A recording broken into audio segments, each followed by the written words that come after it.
eerie amount of success at home versus the Milwaukee Brewers due to unusual yet phenomenal events.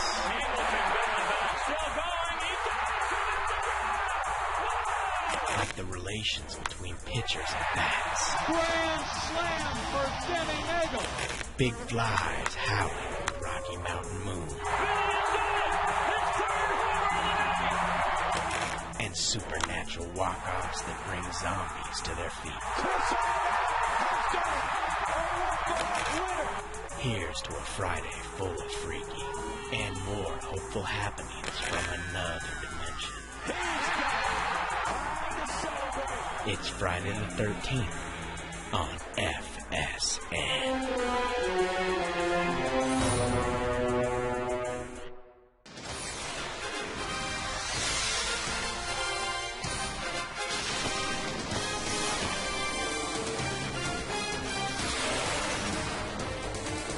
Well, it is good to be home. Always good to be at 20th and Blake, even if it is very, very short. The Rockies will play a 3-game set against the Milwaukee Brewers this weekend and then back on the road. Rockies have been winning, losing, winning, losing. They need a black cat to cross their path tonight on Friday the 13th and change their fortunes. They're 8.5 back now in the division, and they're 6 back in the wild card race, chasing the San Francisco Giants. Hi again, everybody. With Jeff Houston, I'm Drew Goodman. For me, the magic number typically is 90 wins, somewhere in that neighborhood. The Rockies have 48 ball games left. They have 59 wins right now. 31-17 is good baseball. It's not ridiculous, though. No, but that's what you're going to have to do to be able to make the playoffs. And probably what you have to do is you have to look at maybe that wild card first, because the division being 8.5 back is kind of difficult. But the good thing about it is you're playing a lot of games here at home. You have 22 out on the road. You have 26 here at Coors Field, a place that the Rockies have been pretty special this year. Only team hitting over 300 here. They just seem to play better, and I think a lot of it has to do with the fans that come out here. It's really that 10th man in baseball that you talk about sometimes. The guys just have a better feeling when they walk to the plate. The energy here when they come to the ballpark is pretty special. So in order to do that, in order to get to those 91 games with 22 left, if you go 500 on the road, you got to play pretty special here. 20-6 though, and 11-11 out on the road to get you to that magic number of 90 wins. And most of those wins are going to have to come against divisional opponents, and typically inside this division, you know you're going to face a very, very high quality arm. Well, and the good thing about it, I mean, you have an opportunity because you have 33 games within your division, so a little bit of your destiny is in your own is in your hands. But every time you pull another sheet off the calendar, it makes it that much more difficult. The night before, you did not come away with a win. Speaking of special arms, there are 2 on the hill tonight. We'll talk about those gentlemen when we come back.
mustache night at the ballpark. And those look legit. Those don't look like glue-ons. Rockies and Milwaukee Brewers tonight. You and I both forgot. Yeah, we did. Dougie can get us some glue-ons in a little bit. We have a good pitching matchup tonight. Giovanni Gallardo will go for Milwaukee. He is stupendous when it comes to throwing the baseball, particularly on the road. And Jorge De La Rosa for the Rockies. He's starting to find his way. His ERA much better, in fact, here at Coors Field. Well, and that's a good thing. His ERA is just at 4 here at Coors Field, a 3-2 record to go along with that. 3 out of his last 4 starts for me have been pretty good. The one in Pittsburgh, he had that one rough pitch that he allowed a home run. But besides that, he's been finding that place since he came back from the injury. But Giovanni Gallardo is the best pitcher for the Brewers. He is a different pitcher. They're a different team when he is out there. He has an ERA out on the road at 2.01 with a 6.61 record. That 2.01 ERA is the best in the major leagues. However, he has never defeated the Rockies, so hopefully the Rockies can keep that streak intact. Just a brief stop at home for Colorado. They're here for 3 against the Brewers. Rockies and Brew Crew, come on back to Coors Field with us.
Brought to you by Quest High-Speed Internet. Get blazing fast speeds that won't burn up your wallet. By E470. Drive E470 today and pay later with license plate toll, or get the lowest toll rate now with Express Toll. By the Ford F-150. It's not just a pickup truck, it's a Ford F-150. Drive one. And by the great Colorado Payback, reuniting you with your money. A gorgeous night. It has cooled off from a high in the low to mid 90s today around the metropolitan area. The Rockies a 3-game set with Milwaukee, and Ricky Weeks will lead off against the Rockies tonight. He's hitting .268, but he can hit the ball over the wall. He's got 23 home runs. The first 5 in this lineup can all go deep. Corey Hart, Prince Fielder, Ryan Braun, last week's National League Player of the Week. And how about Casey McGee? 9 straight at-bats with a hit. That's unbelievable. 3 shy of the big league record. Lorenzo Cain's a puppy. Alcides Escobar, also a rookie. Jonathan Lucroy is behind the plate. And Gallardo, an outstanding hitting pitcher. As we check the scouting report on De La Rosa. Jorge with this fastball anywhere in the neighborhood of 90 to 96. Curve slider I like the slider and the changeup. I know we have the changeup as his out pitch, but his slider, when it's on, gets a lot of the right-handed strikeout guys, and that's one thing he can do. He's allowing less than 1 hit per 9 innings. The thing that's really hurt Jorge, though, has been the walks. At bad times, I don't know if there's such thing as a good time for a walk, but the walks have hurt him. First pitch is brought to you by Domino's Pizza. Text keyword pizza followed by a space and your name to 95323 to receive your Domino's special offer and to be entered to win a pizza party for 12. One weekly winner will be chosen.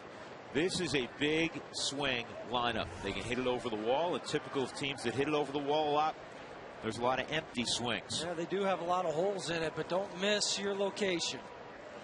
And the first pitch to Ricky Weeks is a tad inside, so it's ball 1. Dale Scott is working home plate. Jerry Meals at first. Mark Wegner at second. Dan Iasanya is the third base umpire. Weeks an aggressive leadoff hitter typically, and he takes low again. 2-0.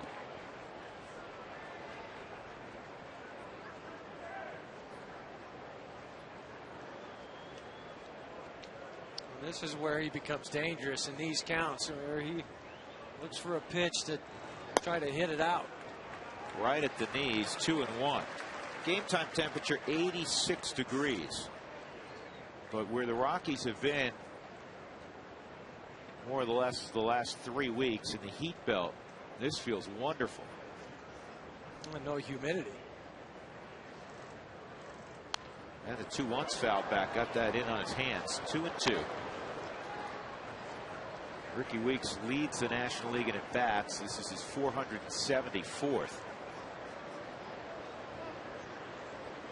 He does strike out about once every 4 times, 132 strikeouts on the year. Yeah, it's a ton, especially for a guy who leads off. But Bobby Bonds, struck out a ton. He led off. Here's the 2-2. And it's smoked down the line. And it'll be at least 2 for Ricky Weeks. Well, De La Rosa went in there one too many times. And Weeks, who's lightning fast, got the barrel to it. 22nd double on the season for Ricky Weeks. A great look out of the hand of De La Rosa on the Hyundai cam, but just didn't do anything. And notice the reach back just a little bit from Miguel Olivo. And that ball really cut back towards the inside part of the plate.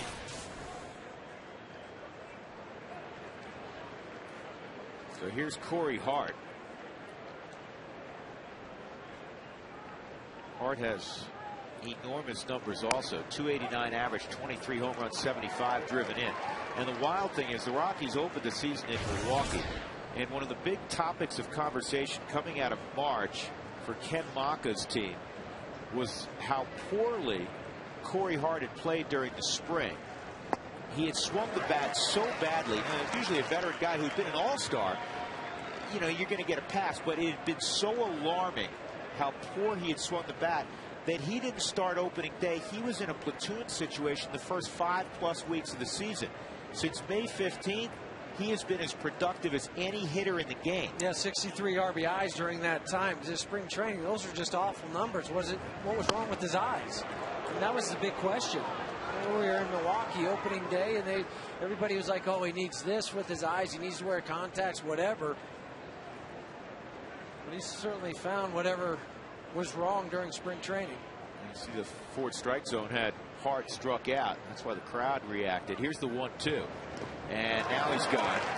And first base was unoccupied. Corey Hart should have run there. I mean, he absolutely should have run because Ricky Weeks can fly. I'm not saying he would have taken off, but you'd have put some heat on Todd Helton. You have to do that. You have to run and make the catcher throw. So 1 out, and that'll bring up Prince Fielder. Ken Maka, Willie Randolph. Willie's going to get some interviews. You got to figure in the offseason. A lot of managerial openings. Rick Peterson, Dale Swain, Brad Fisher's at third. Ed Cedar is at first base. And Stan Kiles is out in the pen. Here's the dangerous Fielder. And he didn't fire at that. It's a strike.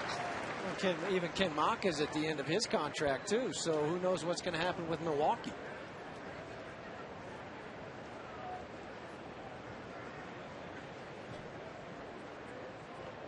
got great production out of Giovanni Gallardo, but other than that, their pitching, particularly in their bullpen, has not been good. Well, that's really what's hurt him. Jeff Suppan was on their opening day roster. Now he's left and on another DL with the Cardinals. Here's the 1-1 on Fielder, and that moves him off the plate. That'll get your attention.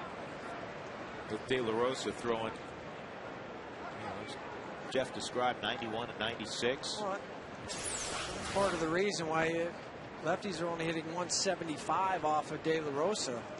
Prince Fielder's also been plucked quite a few times, but you have to do that with a big guy like that. He's been hit 20 times, and now it's a hitter's count, 3-1. One of the two undisputed leaders, at least to the position players on this club, Prince Fielder. Ryan Braun, also another guy that leads. And of course, everybody respects Trevor Hoffman. You have to. Here's the 3-1. And that's a good looking pitch. Slider for a strike, 3-2. I guarantee you that's the last thing on Prince Fielder's mind, that he was going to throw him a 3-1 slider at 86 miles an hour. Oh, it's a luxury, isn't it, Huey? That 3-1 count. Okay, it's spinning. I'll just let it go by. Yeah, because you're looking for a fastball, something that, especially with Fielder, something that he can try to hit out of the ballpark. But now you really have him set up. You can go fastball away or another hard slider. He struck him out on another hard slider.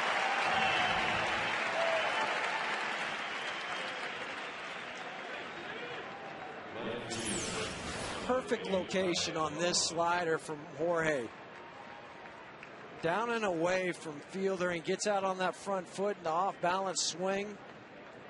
But it was all set up to be able to throw that 3-1 slider across for a strike that he took. Ryan Braun steps in. 286. The home run's down a little bit. 16, what you'd expect. 68 driven in.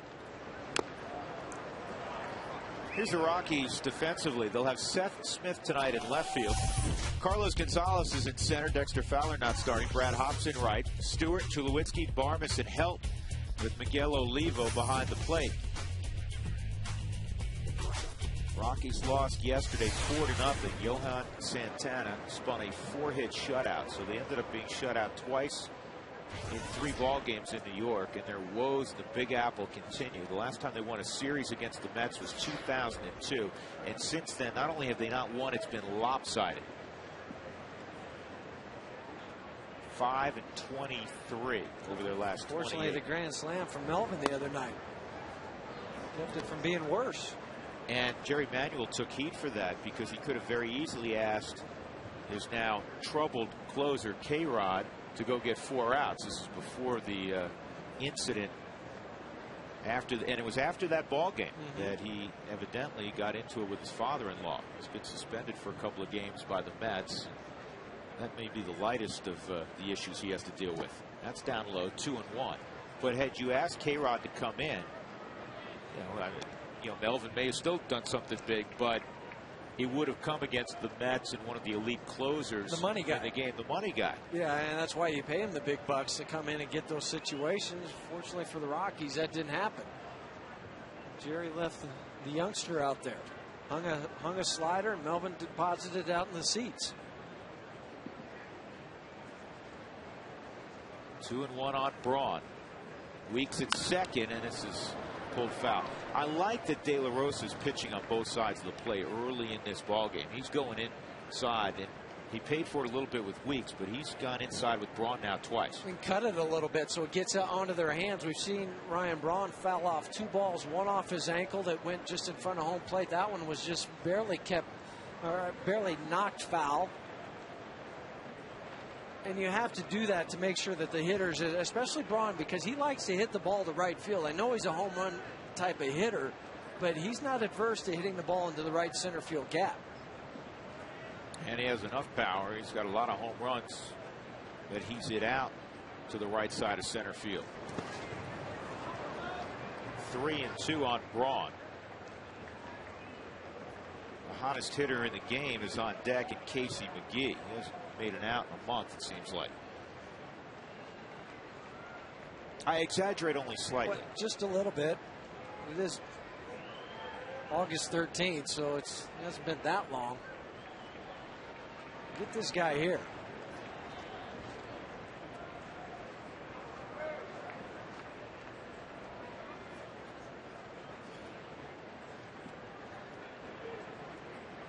Braun hit over 500 and earning his Player of the Week nod a couple of days back. Here's the 3-2. And it's pulled foul past Brad Fisher. Went with a changeup. Unfortunately, that was hooked foul because that was up in the zone.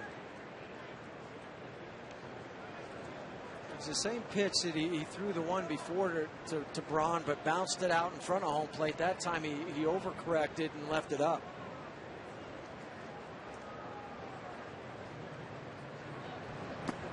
And he just lost Braun. So the pattern continues for De La Rosa. I mean, Braun is a dangerous guy. It is the first inning, though. And he's thrown 22 pitches here in the first inning. And Casey McGee is at the plate. As we look at walks per 9 innings, McGee at the plate is 9 for his last 9. And I'm sure you're curious. I was earlier. We looked it up. The major league record for consecutive hits is a dozen. It's kind of interesting during that streak, too. He had a ball on his third hit that it was originally ruled an error. They went back and reviewed it and gave him a hit.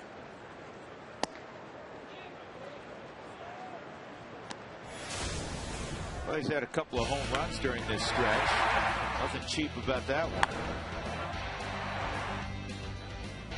Yeah, you have to be good. And talking to some guys, you have to be really lucky, too, because you well know, Huey, how about line drives that end up in somebody's glove? I think we just showed 5 or 6 there, and he hit 3 of those to the right side. And it's going to end right here. So McGee makes the final out in the first inning with 2 aboard. It took 24 pitches, but the Rockies and De La Rosa get out of it unscathed.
Night, those young ladies have not lost their minds. They're not going to a costume party after. Well, maybe they are, but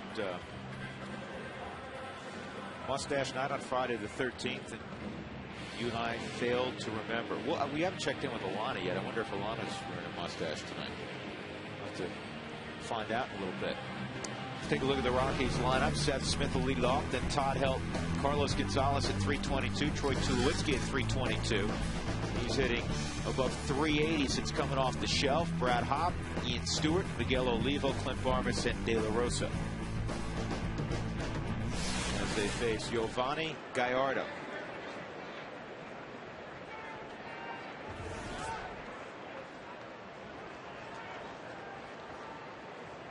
Third time Gallardo's faced the Rockies this year.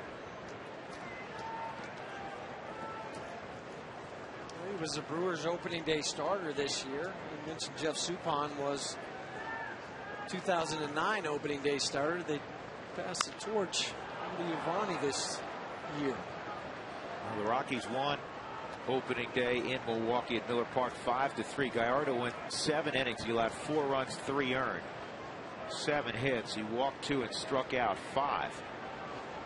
The guy who pitched the last couple of innings for Milwaukee on opening day is the guy that will start tomorrow, Chris Narveson.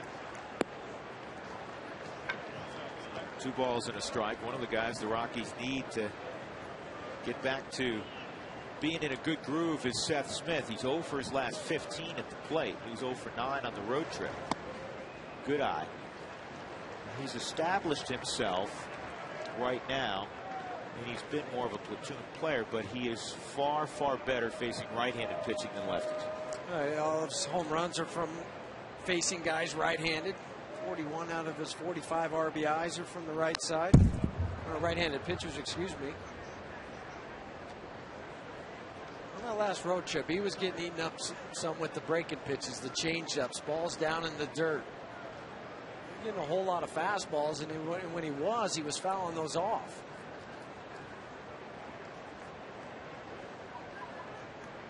Three and 2 as you see the splits. And that's high ball 4. So good at bat for Smith. He'll go down to first, and that'll bring up Todd Helton. Let's take a look at the scouting report on the 24-year-old Giovanni Gallardo. 90 to 96 miles an hour. We'll sit right around the 94, 93 mile an hour range. Curveball, hard slider, about 87 is where it averages out, and then the changeup. His last 5 games out on the road, Giovanni is 3-1 with a 1.30 ERA. Now, the Rockies like to use Smith at times in the leadoff role, but it's a different dynamic with Smith on base as it would be, say, if Dexter Fowler was leading off.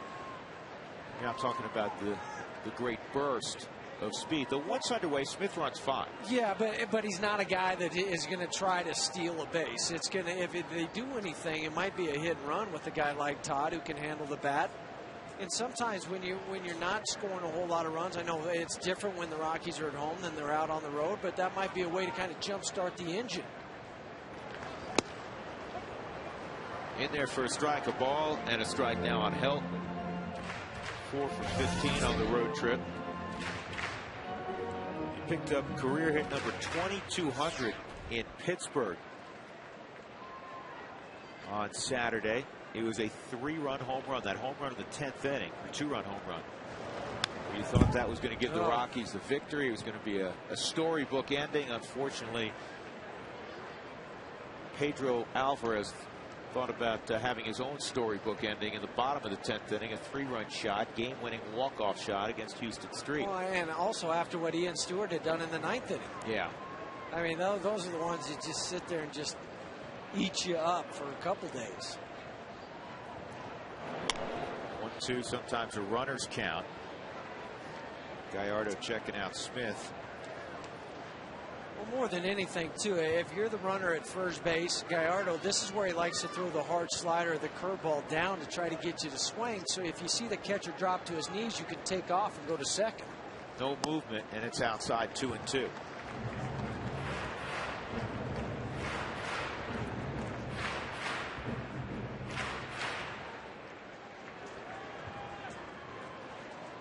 Rockies hit better on that road trip because they had a 15-hit game and a 14-hit game in Pittsburgh. That'll help.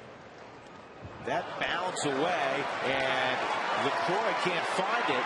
Smith about a third of the way to third base before Jonathan LaCroix could come up with a baseball. The fortunate thing for him is it had kicked over right in front of his dugout, so he had a bunch of friendlies helping him out. I was just talking about it as a base runner. Make sure you look for the ball once the catcher drops to his knees. In the Hyundai camp, you can see Jonathan try to block it and get whatever piece of his body he can get there, but that just kicks so far off to his left, and then that would be such an easy short throw to third base.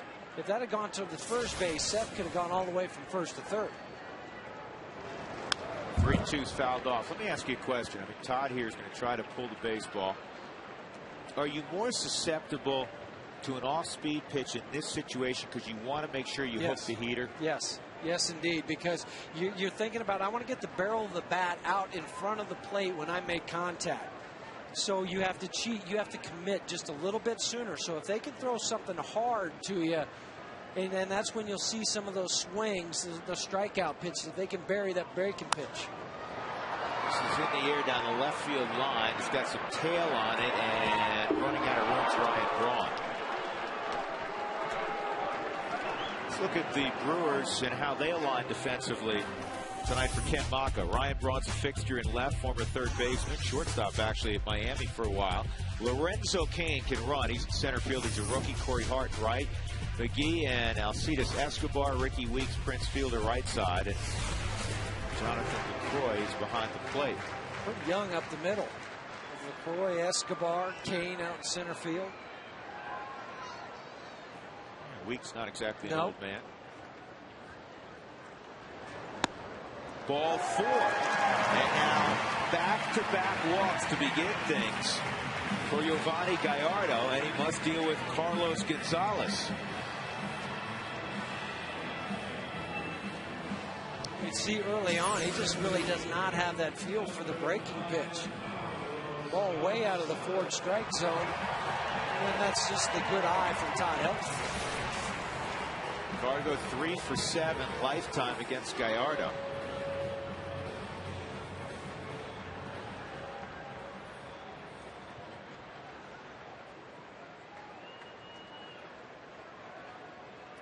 Opening day this year, he went 4 for 5. And 3 of the hits came against Gallardo. That's just a foreshadowing of things to come for Cargo. That's back when he was leading off.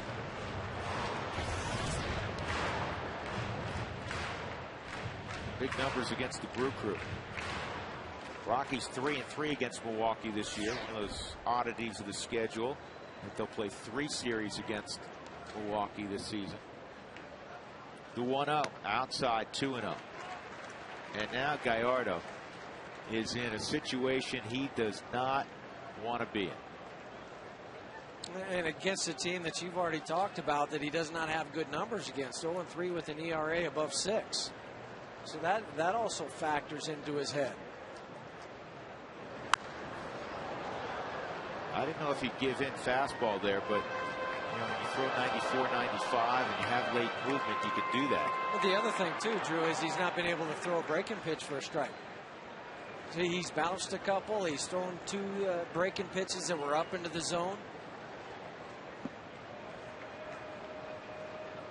Gonzalez up there, 2-1 count. Tulowitzki on deck. Rockies trying to get a quick jump on Milwaukee. Now Gallardo is even to count 2-2. Gonzalez had one of the Rockies' 4 hits yesterday. He also had a line out. He had a very good road trip. He was 11 for 30.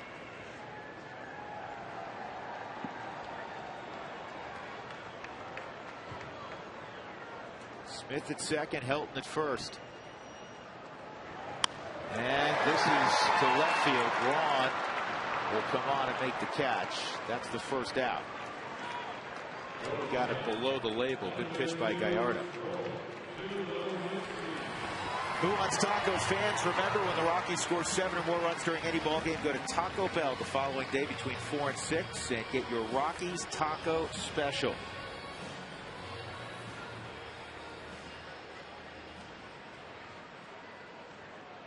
Here's an interesting stat. Tulowitzki, because of injuries, has only faced the Brewers 6 times at home. 6 ball games against them. He's 15 for 24, 625 average, 3 home runs, and the Rockies have won every game he's played in against Milwaukee here at Coors Field. And this could be 2. There's 1, there's 2. The Rockies had a promising start to the inning. They had the right guys coming up. It did not work out, however. No scores. We go to inning number 2.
Shut down the Rockies, getting a double play ball off the bat of Troy Tulowitzki. Time for the Breaks Plus Take a Break poll of the game.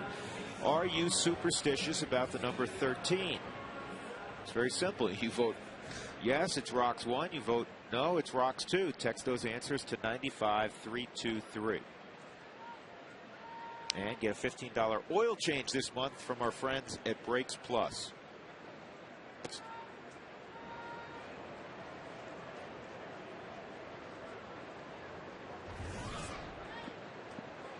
I just texted Rocks too. I'm not superstitious. Neither am I. I'm born on the 13th. Here's Lorenzo Cain. That's on the outside corner for a strike. This is an interesting story, this young man. Brought to the big leagues recently. He really glides out in center field. He's a work in progress offensively. Well, the early returns have been pretty good. He did not start playing baseball until he was 15. Grew up in northern Florida, born in Georgia. He played some football or basketball with that body. Yeah, he's an athlete. Let's check in for the first time with Alana Rizzo and no mustache. And no mustache. I forgot it was today. But the San Diego Padres and San Francisco Giants are battling out over on the West Coast, trying to jockey for the #1 position in the NL West. Jim Tracy and I were talking about it earlier, so there's absolutely nothing the Rockies can do about that. But you can take advantage of being home, even if it's for a short period, just as a 3-game set against the Milwaukee Brewers. They do very well at home against the Brew Crew guys. Take a look at the numbers. They're 31-14 all-time against Milwaukee here at Coors Field, a .689 winning percentage above the New York Mets, Washington, Florida, and Houston. Now, the Rockies have swept 6 series from the Brewers here in Colorado. Brewers have swept only 1 series from Colorado, which was back in 2004. So a great opportunity to hopefully, get at least win the series, if not sweep the Brewers out of here and try to maintain, in that wild card race that they're in. Well, they need to. I mean, they need to, instead of talking about it, they know what they have to do. They have to win a lot more frequently than they lose. And the last road trip, 3 and 4. If it's back in May, you go, hey, it's not bad, but yeah, not good enough this time of year. What's interesting is the Rockies have not had a winning road trip this year. Easy play for Tulowitzki. I want to go back to Alana really quickly. Check in because our Breaks Plus poll question. So, Alana, do you have triskaidekaphobia? Is that it's the fear of, what's the fear of that?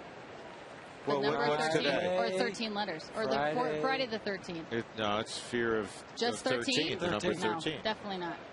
I have fear of heights, but that doesn't really count. But fear of the number 13, no, absolutely not. That's a different phobia. Yeah. That's heightophobia. Heightophobia. Yeah. Fear of failure. I'm afraid of that too. But I may have already hit that. I'm not sure. There's nothing wrong with that. That motivates. But a lot as far of as the number 13 goes, we're fine. That's actually acrophobia. We done with the phobias? Yeah. Do you have arachnophobia? No, spiders don't bother me. Nice inning. Really good inning. And you know what? More than anything, that's what De La Rosa needed after throwing 24 pitches in the first inning. He throws only 7 pitches in the second inning.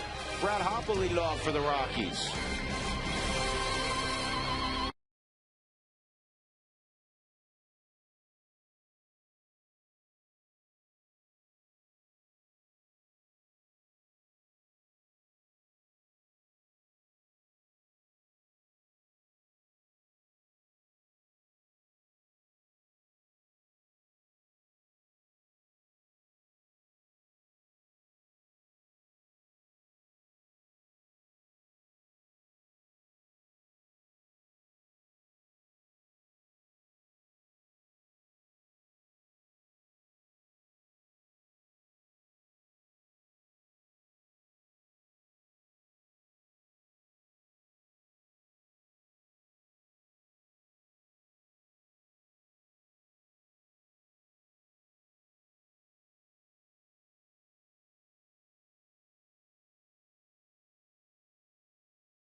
Hop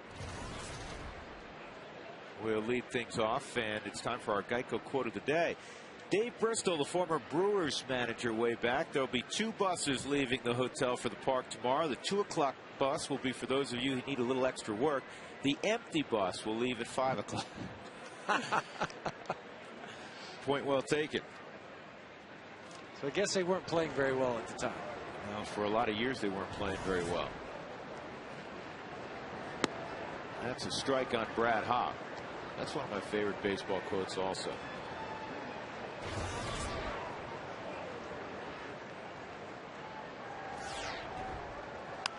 Fouled off.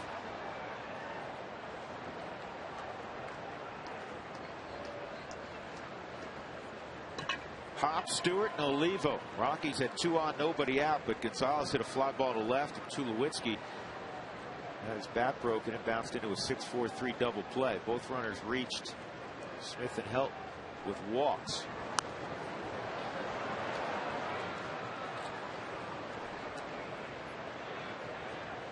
Well, speaking of guys who've come up with great quotes, nobody has outdone Bob Uecker in the history of baseball, and it's great to see Uecker. This is the first road trip he's been on since heart surgery. I had an opportunity to chat with him briefly earlier. He says he feels great. He's swimming again, and he's in tremendous shape, and that's his big thing: swimming distance every morning. He said it's a little bit of a challenge coming to altitude right now. It's just nice to see him back out on the road. What a great ambassador for the game of baseball. An opportunity to be around him when I played for the Brewers back in '97, and what a wonderful man just to sit and chat with about baseball history. Well, this is weird. You see, before, not you, but that's the 3rd glove now that Prince Fielders used this inning. When we were coming back from break, and we did our AT&T, or it's not our AT&T trivia question, but our Geico quote of the day, Prince Fielder had a bat boy come out and give him a different glove. And the only thing I can think of is they repaired his other glove very quickly, and now he's got it again. So he had the backup. That's probably what it was. He had the backup for a couple of pitches, and their training staff worked quickly, repaired the broken piece of leather, and he's got his gamer again. Here's the 2-2. Outside 3-2. Well, Mark Stout and I did a piece on the pregame show about gloves and everybody how they have one game glove, one practice glove, and that's what they did with Prince Fielder. They went ahead and fixed that glove quickly because you want to make sure you have your good one out there. 3-2, and that is right. There's no way he makes that play with his backup glove. I mean, fielders just love to have their glove. It's kind of why right now you're sitting next to me for some unknown reason, and you have your glove on. I have my glove and a ball. It just feels natural. You got to be at a ballpark. You got to hold your glove. I know a lot of fans. What are you writing with? Oh, I have to write. Well, on occasion you might want to write 3 unassisted. Here, okay. Well, you had the baseball in it. It goes back in the glove. You and Prince. Now, if you break that, I'm in trouble. Well, don't hand it to me because you're not going to get it back in 3 pitches. Trust me. I'll give it to Dougie. Have him fix it. You get it back a lot sooner. Are they working on the backup now? Backup. Oh, they're putting new laces in. That's going to take a little bit. Let's monitor him. This ball rifled down the line. A third ball in the corner for Ian Stewart. Let's see how Hart plays the count. He did a good job. And it's a double for Stewart with 1 out. It just kind of continues a trend for Ian Stewart against the Brewers. He hit him well this year. 4 strike zone. Ball up. Just right at the middle of the belt. Ian Stewart gets the barrel of the bat out in front. Gets it down into the corner for his 13th double this season. And Corey Hart played it like he's played here for a while, because a lot of times down in that right field corner, that ball can kick around and kind of rattle a little bit, and guys have trouble with it over there. Yeah, Stewart quietly has been hitting the ball much better of late. He was .333 out on the road trip, 7 for 21. He had one of the 4 hits yesterday, and he's got a double here. 3 for 6 lifetime against Gallardo. 2 homers in that double. Here's the 1-0 on Olivo.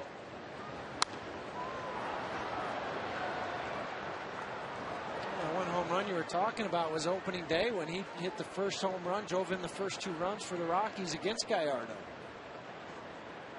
Stewart had a great opening act to the season. His first week was terrific.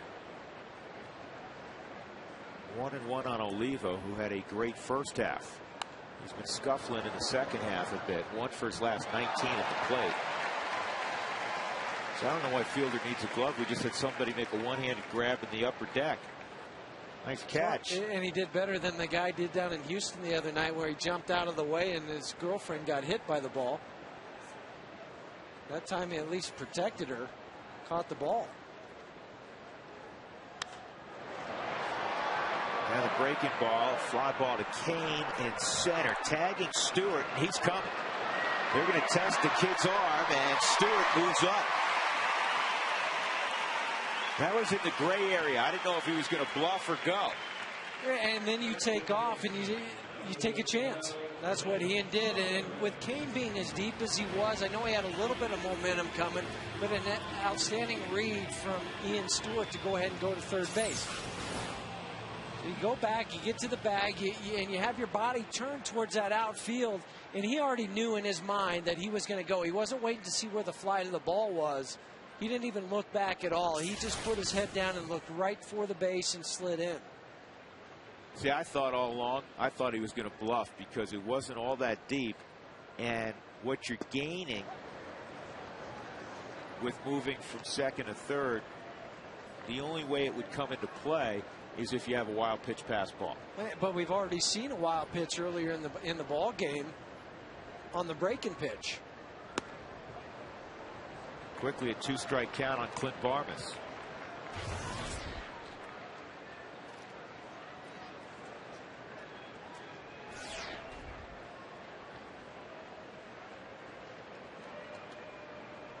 Barmas 0 for 8 against Gallardo, and it's going to be 0 for 9. So the Rockies get a runner to third. Can't get him to the promised land. We'll go to the third, no score.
Is brought to you by AT&T. Find out what's possible with the nation's fastest mobile broadband network. AT&T, rethink possible.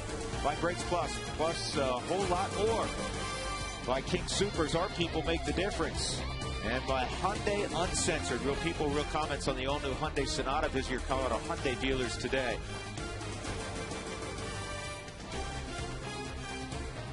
A few minutes from the Platte River. We're playing baseball at Coors Field. Yovani Gallardo rips the ball to right center field. It's going to be a double for Gallardo. I said before the ball game started, you got to be careful with Gallardo. He is a legitimate hitter. He has 8 career home runs. He has 4 home runs this year. That's his 3rd double this season. He may be the premier hitting pitcher now in the National League. Hey, that ball on the fourth strike zone was up and away from him. Little toe tap, stayed behind the baseball and drove it into the gap in right center field. That was a very nice swing. The ability to help your own cause. Ricky Weeks, he doubled, leading off the ball game. So there are 2 hits against De La Rosa, both doubles. Jorge got out of the situation in the first by striking out Hart and Fielder back-to-back. He lost Ryan Braun to a walk, got Casey McGee finally to make an out. After 9 straight hits from McGee, bounced to short to end that first inning threat. Here's the 1-0 on Weeks, 2-0.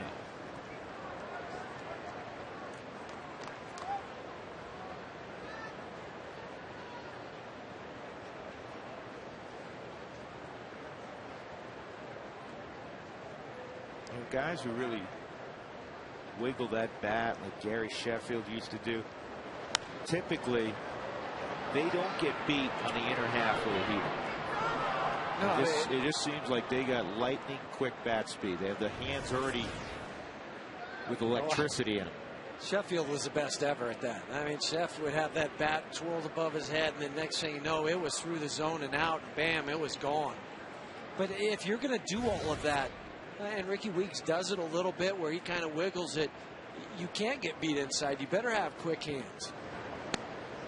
And at some point, you gotta when you pull them back, they gotta come set. You know what? They'll all get in that launching position that we talk about. Those hands are down a little bit, and then they raise up before they start to go back down a little bit. But if you stop and freeze frame all great hitters at the major league levels, they do a lot of different things, but they all get to that launching spot. Ball 4. So now they're 2 on and nobody out for Corey Hart as we check our Excel Energy fun fact.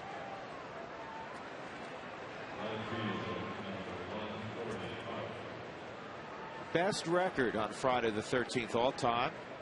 Milwaukee 10 games over 500. That's interesting. The Red Sox have played well on Friday the 13th. The Nationals have played well on Friday the 13th. It's the other calendar dates that have really given them issues. The Twins are on that list, fighting again for that Central Division in the American League. They just keep finding a way, don't they? Well, you can save up to $100 by leaving your thermostat in the mid-70s this summer. Find more cooling information at responsiblebynature.com. 1-0 on Hart. 63 RBIs since May the 15th. He just signed a 3-year extension. They were talking about trading him in April. He's now part of that Brewer nucleus. Ryan Braun signed long-term. Gallardo signed. Yeah, the big question mark that they have, first of all, is what's going to happen with the pitching. But secondly, and maybe first, is Prince Fielder. I mean, he's due up at the end of next year. There was some talk at the trading deadline this year that he might be traded. It's a ground ball to third. Chance for out there. They almost went around the horn. Corey Hart runs well, though.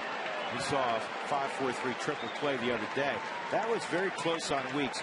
I thought Stewart, because Weeks runs so well, I thought Stewart may go 5-3 there to get the sure thing. Yeah, I would agree with you, because you're kind of taking a chance with Ricky Weeks, and you don't have to worry about that as if you're the base runner over there at first base being held so you can get a little bit further off. But I think Clint Barmas just did a phenomenal job selling that and coming off the base and acting like a first baseman. So here's Fielder. And it's huge because now there are no runners in scoring position with 2 outs. Yeah, it was the Mariners the other night that turned the triple play on the day that they fired Don Wakamatsu.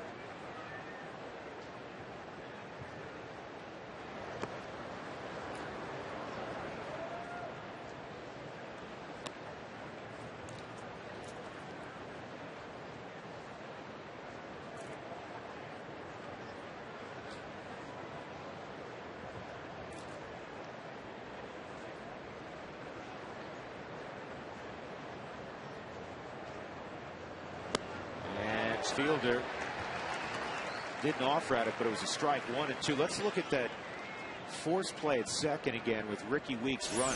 But watch how Clint sells this and comes off and makes the stretch. And he was out because Ricky Weeks' foot was still up in the air. Great camera work, guys. That shows you how close that is. 2 and 2.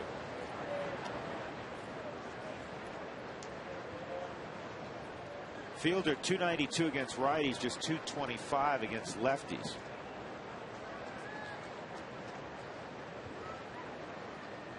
He's played 302 straight games, longest current streak in big league baseball.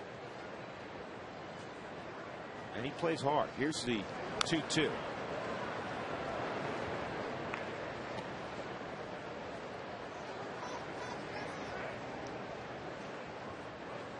Fans, don't forget the Rockies Conference Center is available for game day or non-game day meetings.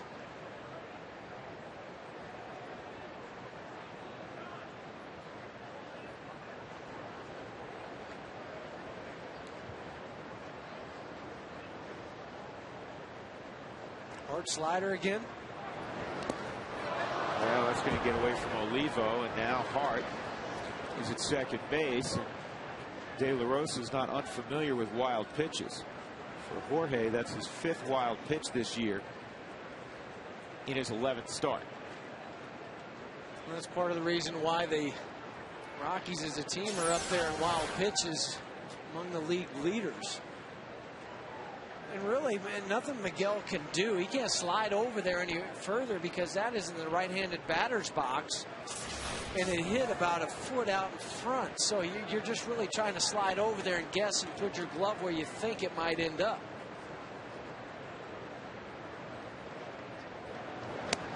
And he loses Fielder, and that's the guy he wanted to get. He obviously wanted Prince left on left and not have to go at Ryan Braun. Jim Tracy's seen this before. Deep pitch counts.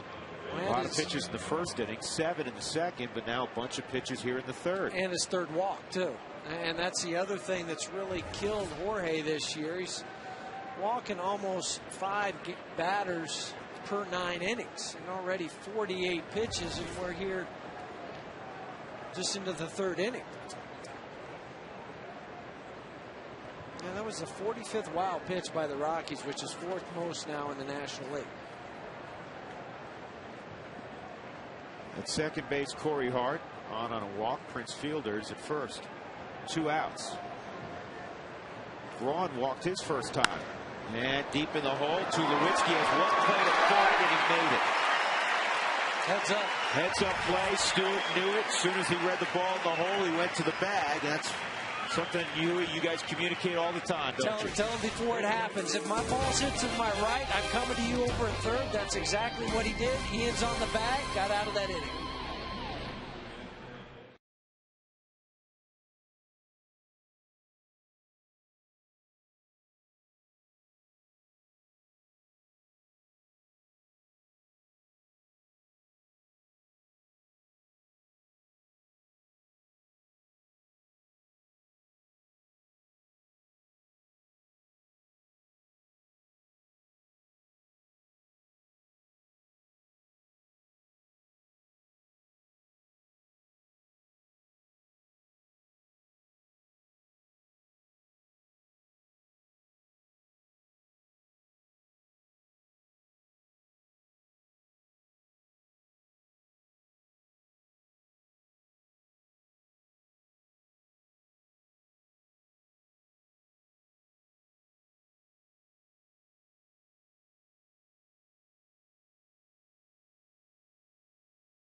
third inning.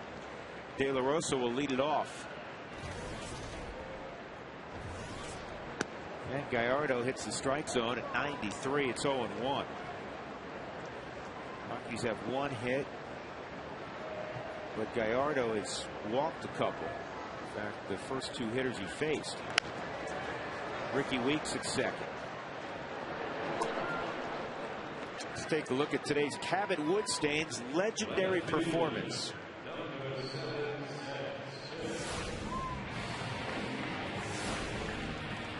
August 13, 2003. It was a Monday, or excuse me, the Rockies were in Montreal. A 1 hour long blackout at Olympic Stadium leaves everyone in total darkness. The next day, Colorado arrives in New York in time to experience a massive blackout, which leaves 50 million in the dark. And that was the oddest thing, because we didn't, I was doing the pregame show back then, and I was flying in from Denver to New York. We didn't have a pregame in Montreal. And I remember flying in during the blackout, and it was at night, and it was the eeriest feeling. I mean, you're talking about 17 million people in the New York metropolitan area, and there's no lights. I mean, you know how dense it is.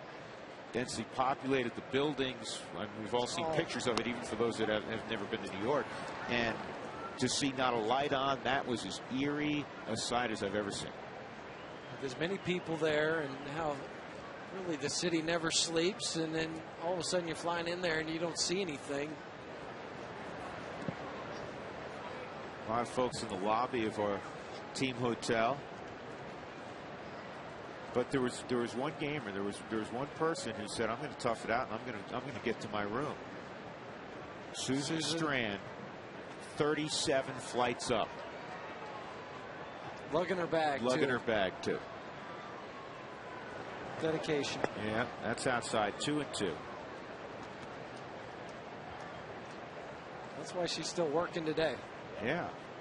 I mean, Frazier was on the third floor. He slept in the lobby.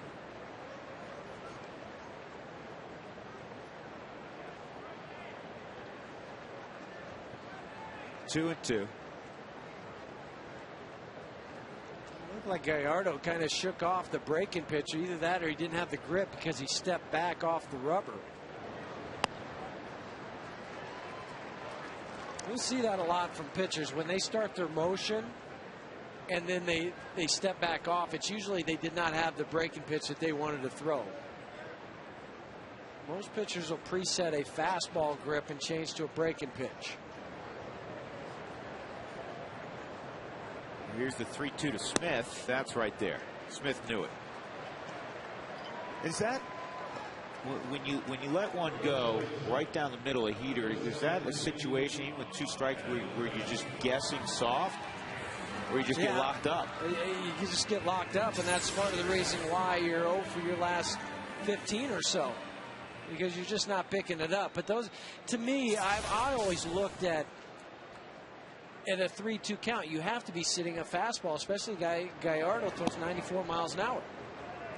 I mean, it's impossible. Even Todd Helton, you can't sit soft when a guy's in the mid-90s and react to the fastball. You can't.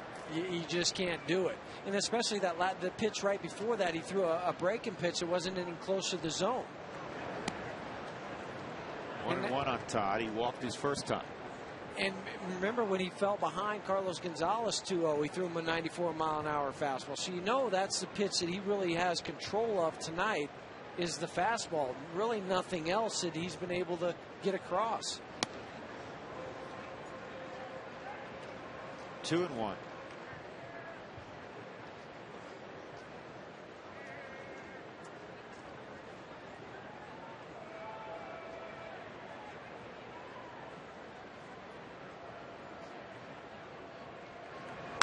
Todd rips it to right. Corey Hart trying to cut it off. He won't be able to.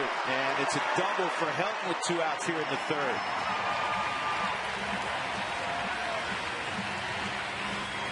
He's still got bat speed. I mean, it has declined without question. But he got the barrel out there and turned on a 94-mile-an-hour fastball. Right out of the hand from the Hyundai camp for Gallardo. Just a straight four-seamer. You see the backwards rotation, but then the leg drive from Todd, and then the follow-through. A little bit higher leg kick now we're seeing from Todd. And that usually means that you're trying to generate a little bit more power. And since he's come back off the DL, he's been going with a little higher leg kick. That is double number 521. Look who's two doors down. Willie Mays. You pass Willie Mays on any list, boy, you have had one kind of career. Some kind of career. 1-0 on Gonzalez. Who has some kind of future in front of him. Garrett Anderson was on that list at 38th, and he just got released the other day. But Willie Mays, same breath as Willie Mays. It's quite remarkable. You know, Willie Mays is one of those guys that if you're on a list with him, even if you're a fellow Hall of Famer, you're like, okay, well, that's the upper echelon of Hall of Fame. Willie Mays. Right. The gold standard, isn't he? Yeah. I know a lot of people who watched him throughout his career, my father being one, who believes he's the best player they've ever seen. Here's the 2-0. And there's a rocket to right center. The Rockies will score. Helton will jog home. Gonzalez to second. Back-to-back doubles.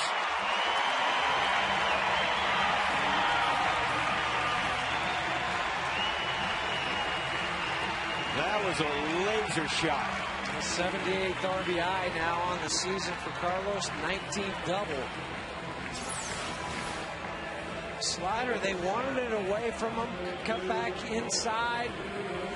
And that ball was just driven into the gap. That top spin, and it just got out there in a hurry.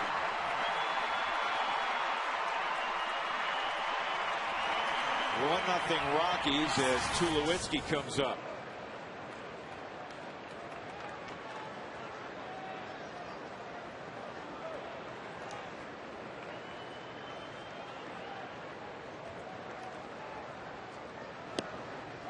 A strike on Troy. The Rockies this year 27-8 when scoring first here at Coors Field. And by the way, Gonzalez entered play tonight, leading the National League in hitting by a point over Placido Polanco, 3 points over Joey Votto. One ball, one strike. It'll be interesting too, because Polanco has a little bit of a sore elbow. I don't know how that might affect his swing.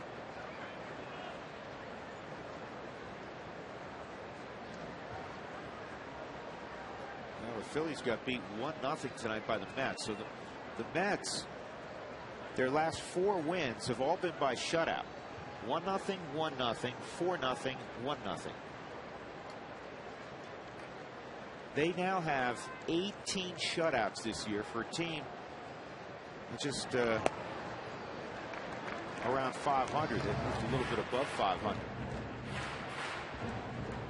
R.A. Dickey had a no-hitter going into the 5th tonight for the Mets. The knuckleball was dancing. 2 balls and a strike on Tulowitzki. Gonzalez at second. 1-0 Colorado here.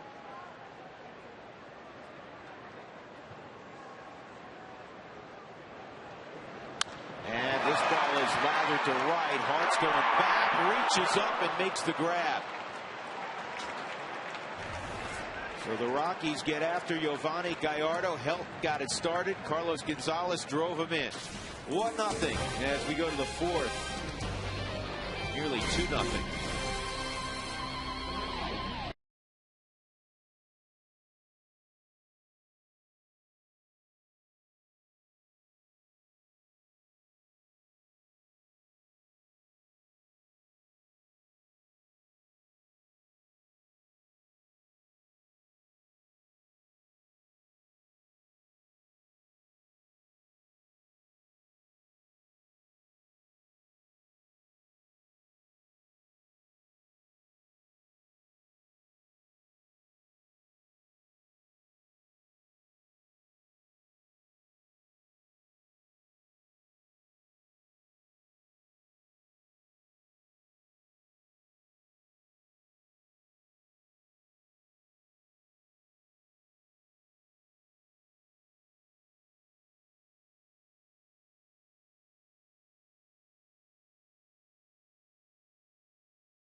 following Helton's double. Tonight's Fast Cash Sideline Report brought to you by Fast Cash Gold Centers, where you'll always get 40% more for your gold.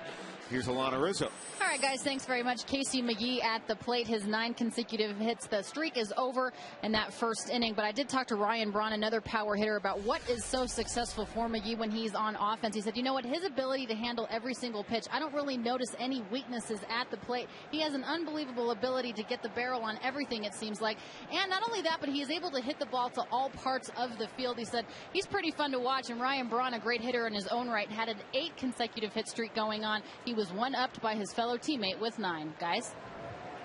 Yeah, that's some kind of streak. And, of course, he bounced to short to end it, fortunately for the Rockies, because there were 2 on. 1-0. I talked before the ball game. I asked Carlos Gonzalez, I asked Todd Helton, I asked Brad Hawk, do you recall at any level the longest stretch you had? And Gonzalez said, you know what, I don't remember anyone of that length. Now, Helton, who's, you'd think, at some point in time, high school, little league, you know, would have had some ridiculous streak. He said, it would have gotten to me mentally. He goes, the way I'm wired. Todd had his, you know, he wasn't saying it completely in jest. Yeah, Casey went 4 for 4 yesterday with a home run, and that's the thing for me is he has 18 home runs on the season. He never had more than 12 down in the minor leagues. But if you remember, he hit a home run against the Rockies in the second game of the season to right center field, and that's where a lot of his power is. That's fouled off. Let's check the all-time consecutive hits list. 3 hit in a dozen straight at bats. Johnny Kling, don't remember that one. Pinky Higgins, what a nickname. Walt Dropo in 52 at Detroit. Tris Speaker, the Hall of Famer. Bernie Williams with the Yankees did it most recently. Johnny Pesky in the pesky pole. 2 hops to third. Stewart throws out McGee, who's now in a deep hole. 0 for his last 2 at the plate.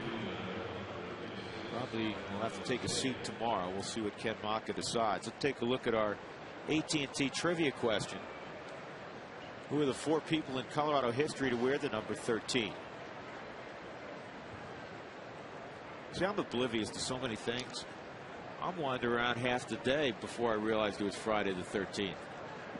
Sam Herniason, our camera operator and close friend up here for many years, looked at me and said, why does that surprise me? Or not surprise me? That's what you said, right? I can't even say that right, Sammy. And you're looking at me and you're not surprised either. No, not at all.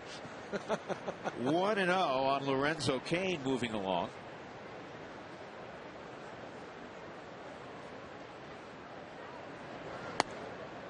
And that misses. 2-0. Cain grounded to third his first time up. Cain missed almost all of last year with a knee injury, was able to rehab it, then go play down in the Arizona Fall League for the Peoria Javelinas. And 3-0.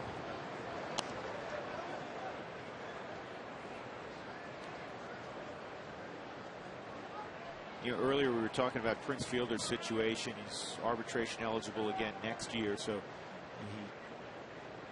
does not have to be moved. Doug Melvin's like a lot of general managers. When you have a big-time star like that who you feel like you may not be able to re-sign, a lot of GMs believe you're going to get the most for that player in the offseason as opposed to a July deal. Brad Hawk coming on. 2 outs. That's not unlike what the Rockies did with Matt Holliday. I mean, they did the same thing. They decided, well, let's hang on to him. We'll trade him in the offseason and see if the value might be a little bit higher before the season starts. And you get a Carlos Gonzalez, Houston Street in return. I'm sure Doug Melvin's thinking the same thing this winter when they go to those winter meetings in early December. That's when they'll start really shopping Prince Fielder unless they can come to a contract extension.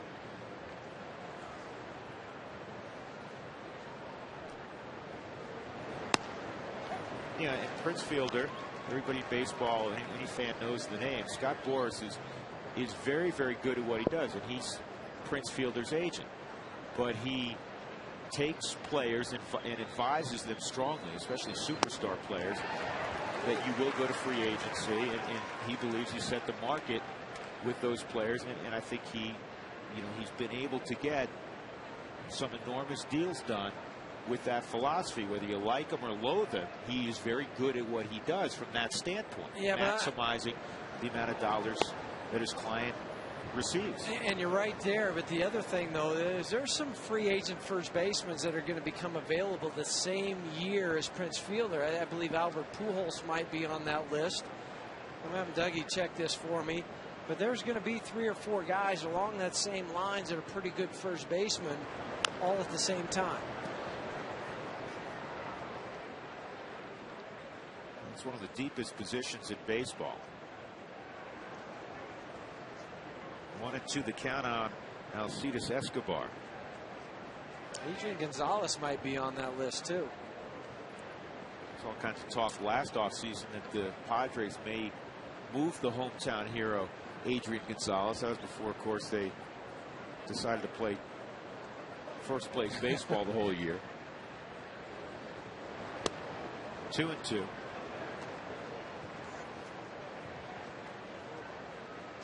Padres leading the division by 2.5 over the Giants. And of course, they play each other at AT Park this weekend. Well, tonight, Jonathan Sanchez and Clayton Richard, 2 lefties matching up. That's another foul ball.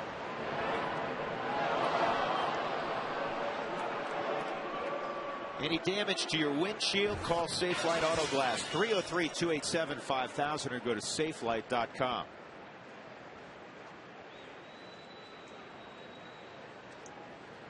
Pitch count in the mid-60s with 2 outs in the 4th inning.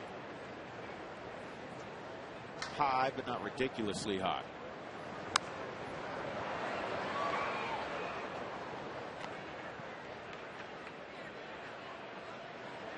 I'm sure you get this question a lot out and about. What will it take for the Rockies to get on one of those rolls? And you can talk about offensive players and numbers that on the road picking themselves up, but it begins right here with their starting pitching. They have to, one after another, get high quality starts. This ball is hit to right field pretty deep. Hop will move back and make the catch. A 1-2-3 4th inning for De La Rosa. Rockies have the only run, and we'll see Brad Hop leading things off.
Todd Helton last inning. This date in history brought to you by Dex One Marketing Solutions Business Results. August 13th, 1972, in an effort to stop a 4-game losing streak, Tigers skipper Billy Martin picks his starting lineup literally out of a hat for the first game of a doubleheader. And the Tigers would win the opening game, but using a regular lineup in the nightcap, they lost. The moral of that story is just pick it out of a hat, right? I don't think so.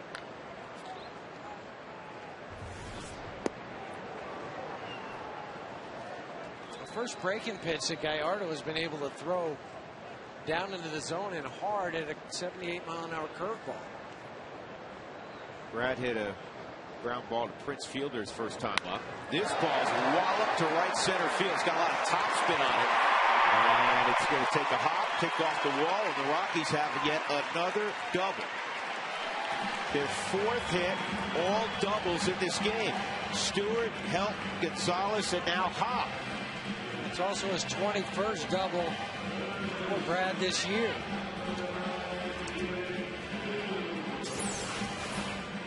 Another 4-seam fastball, and then Brad gets that full extension on the Hyundai cam. And because of that extension, he got the top half of the baseball a little bit, just didn't have enough carry to get out, and it did have that heavy topspin on it, hit off the wall. Easy stand-up double. And now Ian Stewart pulled a double down the right field line his first time up.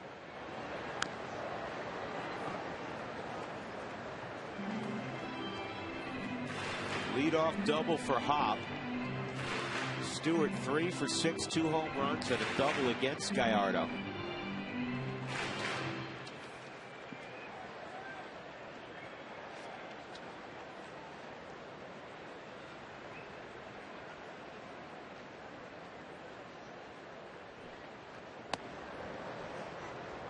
Ball, 1 strike. Gallardo is originally from Mexico, but he grew up in Texas.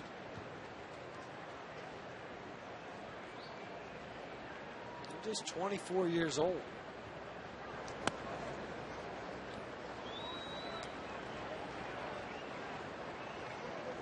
Well, the Brewers had a young Gallardo. He's still young. They had Ben Sheets, and then they had CC Sabathia. That's when they went to the postseason. Ben Sheets is on the DL with Oakland. He's going to have surgery. Tommy John. And CC Sabathia pitches in the Bronx. Was 15th again the other day. And that's just really the downfall right now of Ken Maka and the Milwaukee Brewers. And Rick Peterson behind Ken Maka, right. pitching coach. Rick was in Oakland and also New York. He's the one with the piece of paper in his hand. But that's really hurt them this year. It's the consistency of their staff. And Stewart takes strike 3. And that's the at-bats that are frustrating for Stewart, I'm sure, for Don Baylor, for Jim Tracy. Because you take strike 3, you have a runner at second base. Have it be a productive out if possible. And this is one that it's an inside part of the plate. That's an easy pitch to try to pull or try to hook. And you know, they can. The catcher did not even have to move in LaCroix. Those are the ones that, you know, Don Baylor is shaking his head too. He's just saying, "What? At least fire at it."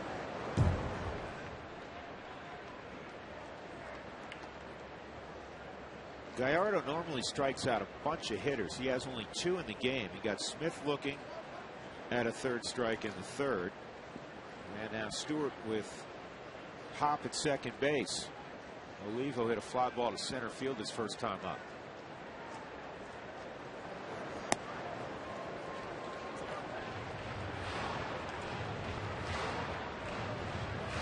Olivo had an interesting line the other day. He said, I feel like I hit better when I'm tired. He goes, I like playing every day. I like, you know, when the fatigue kicks in, he feels like he's a better hitter. Do you understand what he means by that? Not really. I don't, because as a hitter, you want to feel like you're up there strong, and when you're strong, you can use your hands. And maybe he thinks that when he's tired, that he has to concentrate a little bit more. I've never heard that from a hitter, though. Well, maybe he, and I'm just guessing, but you know, maybe It's one of those things where you don't try to get as big. You don't try to hit the ball out of the ballpark. You just try to keep square it simple. up. Yeah. 1-2. Right there, that's when you're seeing it and reacting. Well, it's also with 2 strikes on you, too. Because the pitch on this last road trip that really hurt Miguel was anything away from, because I felt like that front shoulder, that left shoulder was flying open a little bit, and that bat was dragging through the zone. So then you start to cheat on the fastball, and you're susceptible to the breaking pitches away from you. Gallardo strikes out Olivo. So now it'll take a 2-out hit. Clint Barmes grounded to third his first time up. Still think it's early enough. We're only talking about a 1-run separation that Gallardo will go ahead and pitch to Barmes here. I was just looking down to see if Ken Maka might put up 4 fingers, but you're right. In the 4th inning, to 1-0 game, go ahead and try to pitch to Barmes and get him out to have the pitcher lead off next inning.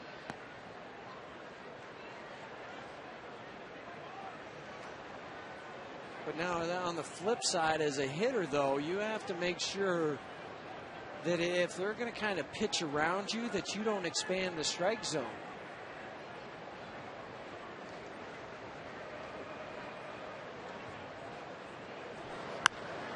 This ball hit high in the air to deep left center field. Brought back in front of the wall, makes the catch. Well, the Rockies and Clint Barmes almost burned the Brewers with that strategy. Hop doubled, he's left at second, 1-0 Colorado as we move to the 5th.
SN is brought to you by the Courtyard by Marriott on the 16th Street Mall. Call 303-571-1114 and ask about our hometown sports package. By the Hyundai Uncensored, real people, real comments on the all-new Hyundai Sonata. Visit your Colorado Hyundai dealers today. By Loveza and by Exempla, most hearts, most experience, stjosephheart.org. With Jeff Hewson and Alana Rizzo, I'm Drew Goodman. The Rockies have a 1-0 lead. Good pitching matchup. Giovanni Gallardo and Jorge De La Rosa, 2 natives of Mexico. And that pitch is inside on Jonathan LaCroix. LaCroix came to the big leagues pretty early this year when Greg Zahn, who was signed in the offseason and had a great spring training, got hurt. And Zahn's out for the year. Might be done for his career. Well, you know, when you're 40 plus. Yeah. Same thing. If you missed it, Chipper Jones tore, not the same injury, but Chipper Jones tore his ACL, and he had already speculated that this may be his final year about a month ago. The Braves are going to be in a little bit of an interesting situation with Chipper Jones. If he decides that he wants to try to come back, and they still owe him about $30 million. But is that knee going to be ready? Is he going to walk away now? Who knows? That's not how you want to see a player of his stature go out. This is slowly hit to third. Stewart's going to try to barehand it, and his throw is wild. Help made a great play to keep LaCroix at first. An infield hit.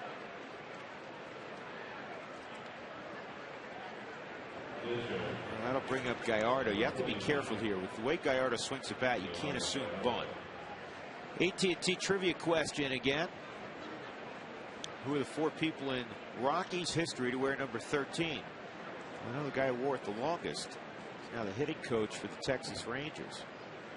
Clint Hurdle wore it. I had 2 of those. I forgot about Charlie Hayes and Ryan. I had Facero on there. I didn't have Hobbit. No. Bitzel. I promise you that.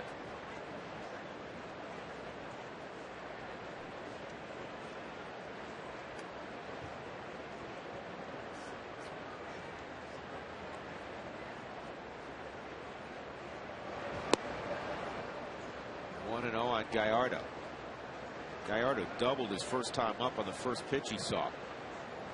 He's also, as you mentioned, a guy that can handle the bat, so you might watch for a slug bunt or butcher boy, whatever you want to call it. We saw it in yesterday's ball game against the Rockies. With Johan Santana pulled the bat back, hit a base hit right up into center field. They went first and third. De La Rosa's got to throw him a strike. It's 2-0.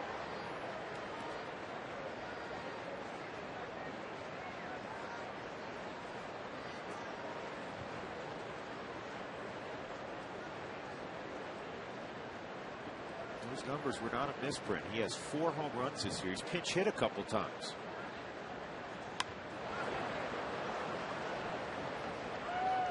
The whole staff can really hit. They lead all of baseball in hits from a pitching staff. You know, Randy Wolf's on that list. Good athlete. Very good athlete.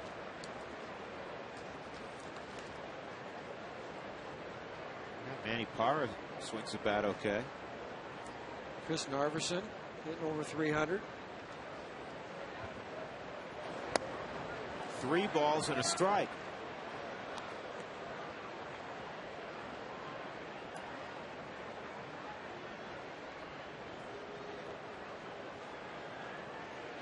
De La Rosa tends to walk that fine line between effectively wild and just wild. When they're giving you a free out, just they're going to swing away. He's swinging, and the Rockies catch a break. Popped up.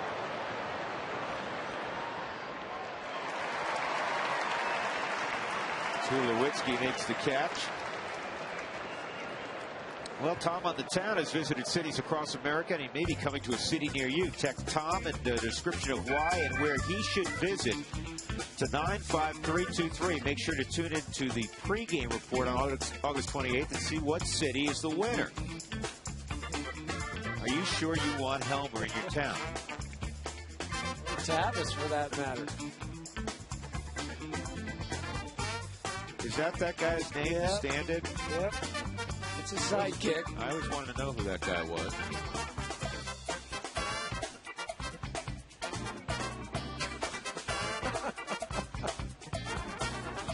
What a great show. Well, I think he's going to test positive for something. I'm not sure what, but he's going to too much caffeine, maybe. Caffeine. Although he doesn't drink coffee. Maybe a Red Bull or something like that. Yeah.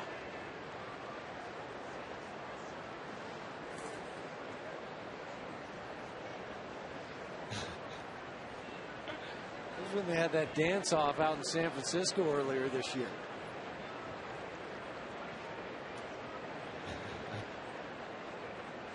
There he is.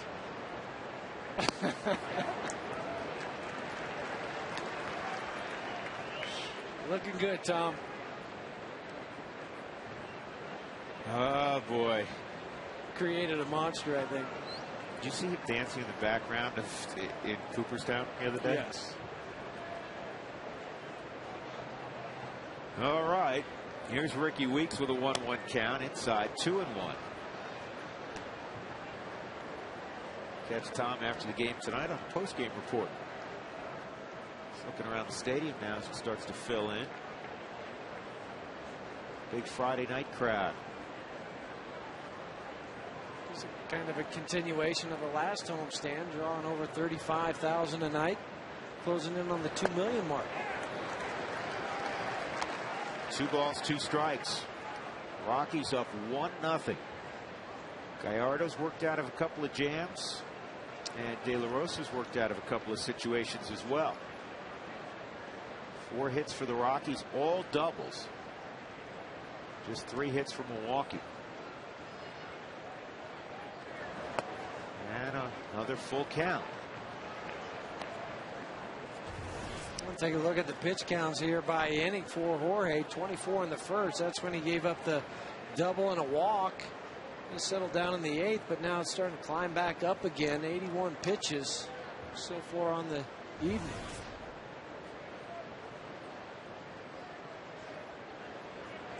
Lucroy takes off, trying to stay out of the double play. And then you get a strikeout at the plate. And with 2 outs, that'll bring up Corey Hart.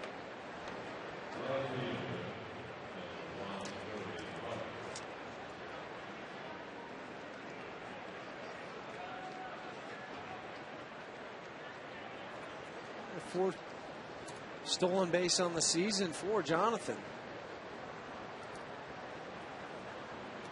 You know, 2 pitchers that typically strike out a lot of hitters are not doing so tonight, though both have been effective in their own way. There's 3 strikeouts for De La Rosa as he misses to Corey Hart, and Gallardo has struck out 3. Let's see, inability to throw a secondary pitch for a strike in those strikeout situations. We've seen it. The ones that Gallardo has shown has just been the fastball. Jorge has not been able to throw that hard slider or the changeup when he's ahead in a good location. He's bounced some, but not been able to command that on either side of the plate, and that's why the strikeout totals are real low tonight.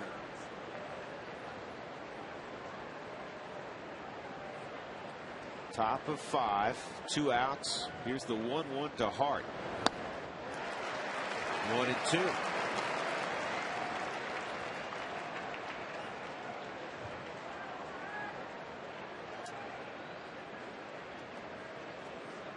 Hart has struck out 93 times this year.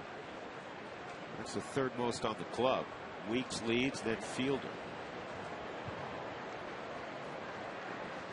He has that feel for the changeup now. Go ahead and throw it back-to-back pitches. He did, and it's an easy play. Tulowitzki on 1 hop. So Lucroy is left at second base, middle of 5. Rockies up 1-0.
70, quick, easy, and available to anyone. Test drive it today.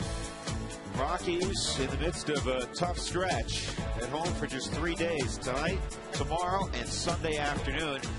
Monday evening, they'll fly to Los Angeles, 3 against the Dodgers, and then 3 against the Diamondbacks before returning home.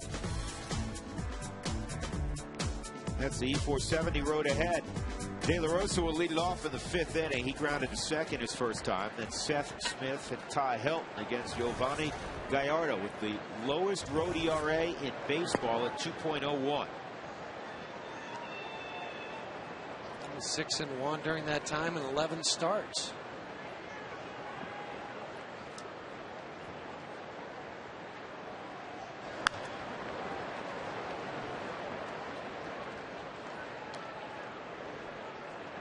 Gallardo, originally a second-round pick of the Brewers back in 2004.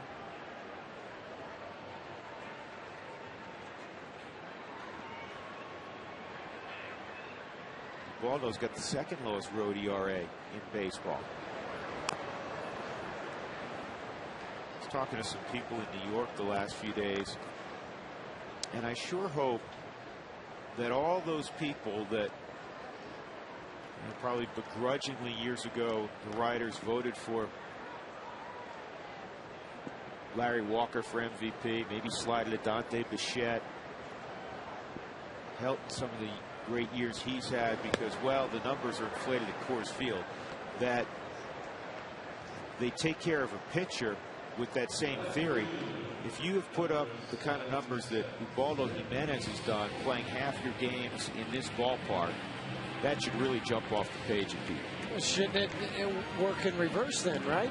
You're saying that if the numbers offensively are inflated, then if your ERA like Ubaldo's is a 2.55, you're 17-3, and you're pitching at Coors Field, then that should be pitching like you know, an ERA into the ones. Yeah, you would think.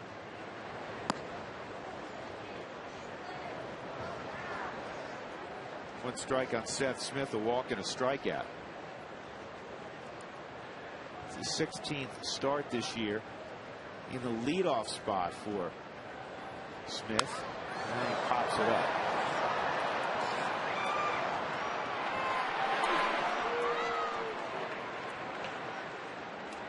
Well, the first 10,000 fans on August 24th will receive a Hebrew National $1 hot dog coupon against the Atlanta Braves.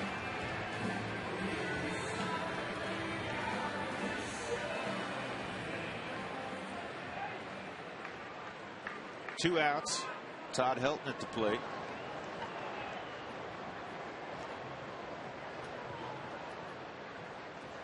A walk and a double for Helton, and this ball is sliced to left field. Warner moves over, makes the catch, and that's 6 in a row.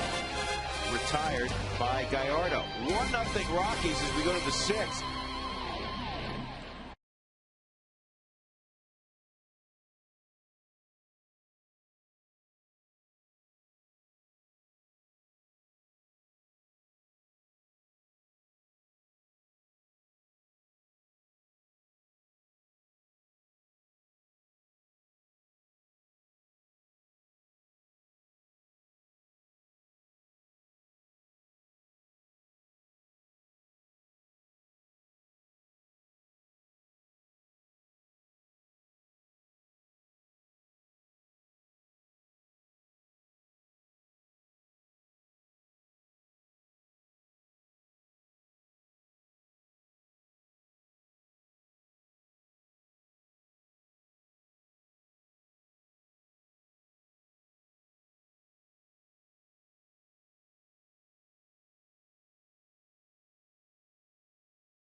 play by Tulowitzki. And moving over to cover third is Stewart. You get the force play, the old hey. It comes to my right, it may come to you as far as the first and second. That's what Tulowitzki let Stewart know, and it played out that way. Our Coors Light freeze cam. Prince fielder Ryan Braun, Casey McGee in the 6th inning against Jorge De La Rosa. He's allowed 3 hits. He's also walked 3 in the game. The only run with 2 outs, helped doubled, and right behind him, a double by Carlos Gonzalez. He was in the 3rd inning. Outside ball 1 on Fielder, strikeout and walk. De La Rosa needs to go out and kind of match what Gallardo did last inning. Get out of this inning quickly.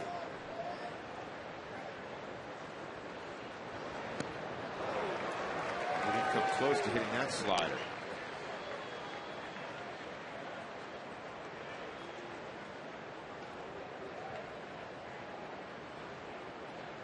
It's not just power with Prince Fielder. He came into the season a career .284 hitter. Last year he hit 46 and drove in 141. And he's got an on-base percentage over 400 this year too, 406. Well, a year ago he walked 110 times.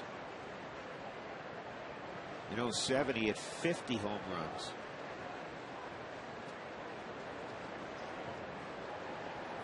Three straight 100 RBI years, but he's got a lot of work to do to drive in 100 this year. Good pitch. He's at 59 RBIs. Get a good look on this last pitch to Fielder on the Southwest Sky Cam. Olivo set up away. Well, that was outside. That was off the plate a little bit.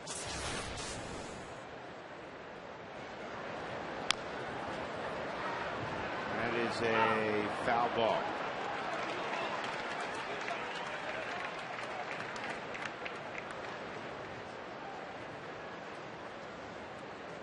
This is interesting. Highest on-base percentage in the National League when leading off an inning. Prince Fielder's #1. Considering those other 2 guys are not the home run threats that Prince Fielder is. The Bird has a little bit of pop. But John Jay, it doesn't profile to be one of those guys. He's more of a line drive, double gap kind of guy. 2-2 on Prince, and he strikes him out.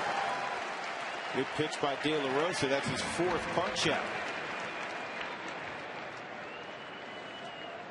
Time for tonight's Quest high speed pitch. Gallardo at 95, De La Rosa at 96. Brought to you by Quest, the high speed internet provider of the Colorado Rockies.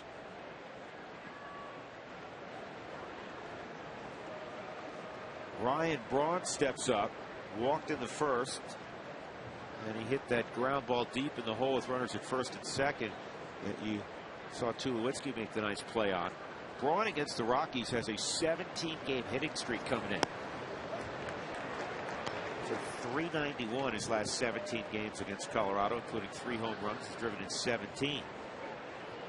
Let's not forget about the positioning, though, of Richie Dower, putting Troy Tulowitzki over into that hole in that situation, knowing where the Brewers like to hit the ball, and that's part of the infield guy's job. And Richie's kind of make sure the infielders are in their position. And Allen Hill does it with the outfielders. De La Rosa's been effective getting the ball in. Have to on Ryan Braun. Yep, and with a guy like Braun, because he stands up there, has the bat way above his hands, or his head, excuse me. He really likes to take that barrel right to the ball. You have to be able to make sure you keep him honest inside. He really likes the ball up into the zone. He holds the hands high, and he likes to take that ball right up into that area right there. Well, I think the Amica hit zone will show that.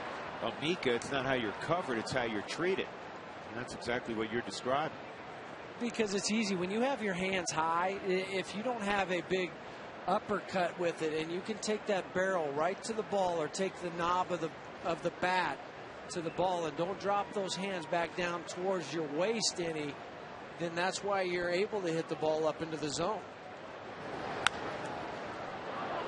It's foul.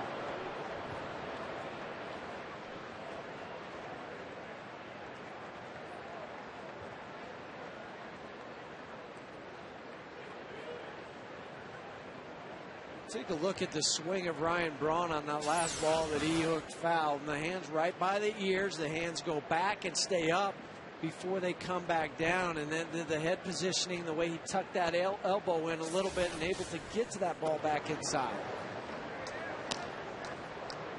I assume you're a big proponent of keeping the hands above the baseball. Yes, indeed. Because if you start to work underneath it, the barrel drops underneath it.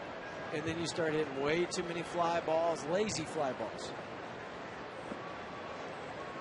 When you take the barrel and keep your hands above it, now the barrel stay flat through the zone a longer period of time. 1-2. It's that slider he was able to get Fielder on. 2-2 on Braun. Braun, a very talented player and a very popular player, not just in Milwaukee, but nationally. Top vote getter among all National League outfielders this year for the All-Star game. Changeup. And a bullet to center field.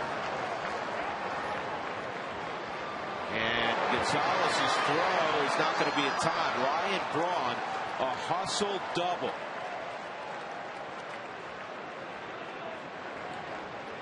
So Braun digging the entire way out of the box, turns what looked like just a single into a double, and now the tying run with one out is out there for Casey McGee. Yeah, but that's why you get those doubles, because you run hard out of the box. Carlos gets over and has to catch it and make the spin throw, but right out of the gate, Ryan Braun's running hard, and he makes that into second base. I know he had to slide in there. That's a heads-up play. McGee 0 for 2. Swung on and missed. What a find he's been. Big year last year. 18 home runs, 73 driven in, and 285 average for Casey McGee. Yeah, 15 RBIs in August, leads the National League. You know, you look around the infield. Ricky, you start with Prince Fielder, plus offensive player at first. Ricky Weeks, a plus offensive player at second. Your third baseman, Casey McGee's a plus offensive player. Your left fielder, Ryan Braun, is a superstar. Your right fielder, Corey Hart's a plus offensive player. They have a lot of thump.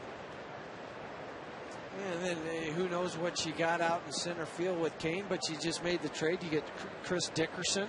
I like him. He's a very athletic player from Cincinnati. And he's a guy that can go out there and play center field. They got him in a trade for Jimmy Edmonds this week. 1-1, line drive, right center field. This is going to tie up the baseball game. So Casey McGee doubles in Ryan Braun.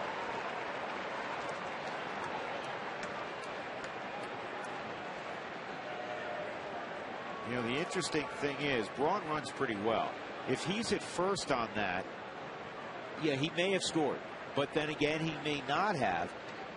And you have Kane and Kidd coming up, followed by Escobar, which gives you a chance perhaps to get out of it. Instead, it's a tie ball game. That forward strike zone just showed how much that Jorge missed his location there. He wanted to go down and in, but left it up and over the outside part of the plate. Jim Tracy now has to get on the phone to go out and call down to the bullpen while Bob Apodaca is out there talking to Jorge.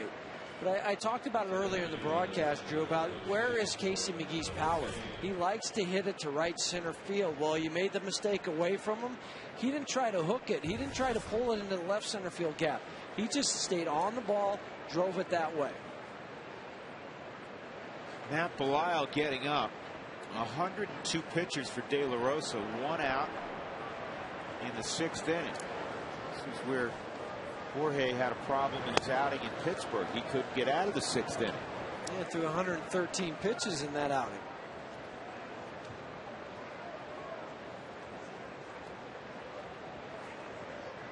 was the no decision against the Pirates.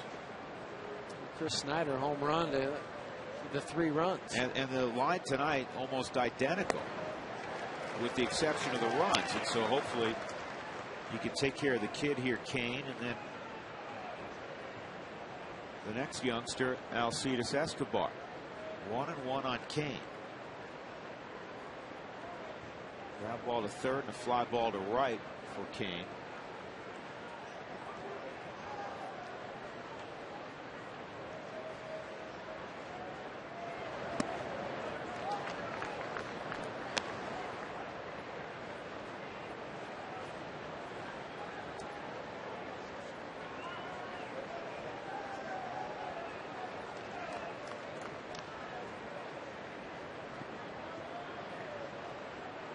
Shot of Jim Tracy in the background. The foreground's Tommy Runnels, his bench coach, sitting down.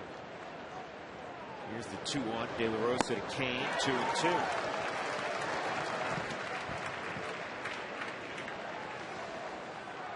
Well, this is where Jorge needs to make a pitch.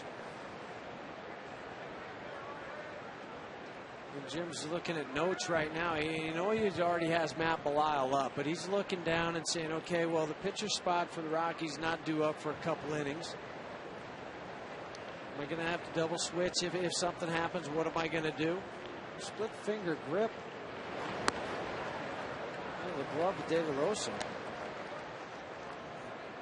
Even the times that he's able to get ahead, 0-2, 1-2, more often than not, Jorge ends up in one of those 3-2 deals. And here he is again. But that's why he's not been able to go deep into the ball game. His pitch count is elevated.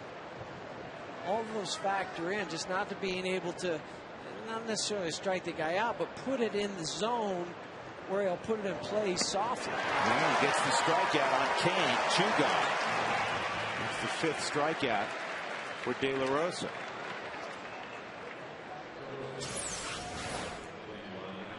Split finger. He uses that as a changeup. Just spread those 2 fingers a little bit more wide in the baseball and then just throw it and let it come out of the hand like a fastball. Escobar is 0 for 2. And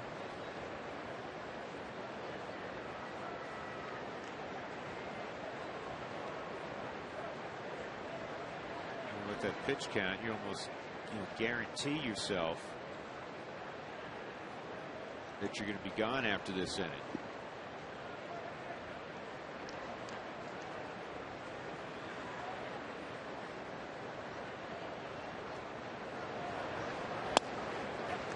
A strike on Escobar.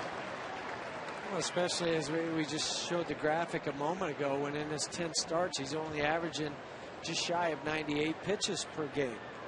So now the next pitch will be 110 for him. So if he gets out of this inning, that more than likely will be it, because Jim doesn't like to go more than 120, 125 pitches at the most with any of his pitchers. Even last year when he was 16-3 after June 1st, for the season, Jorge was 16-9 in 32 starts. And he had one other game he worked out of the pen. He threw 185 innings. So most times, even when he's good, the pitch count gets him around 6 innings.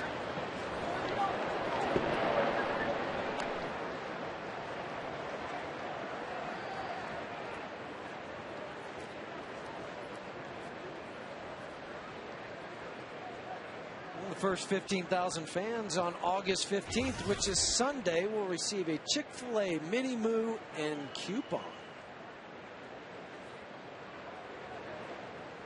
1-2 on Escobar. Came up last year and hit .304 in 38 ball games. Came up in mid-August. Actually came up a year ago yesterday to the day.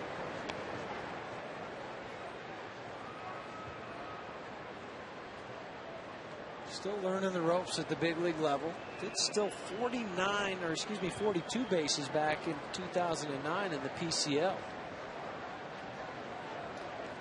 He has 8 this year. He does have good speed. Not able to utilize it on a regular basis yet. 2-2 outside, and it's 3-2. De La Rosa wanted Dale Scott to ask Jerry Meals if he swung. I don't think he came close to swinging. No.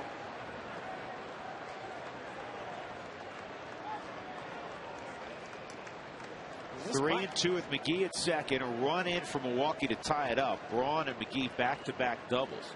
I'm going to say, if he doesn't get this guy out, this might be his last hitter. And a base hit that's going to give Milwaukee the lead. Escobar's going to try for two. And the throw is not in time.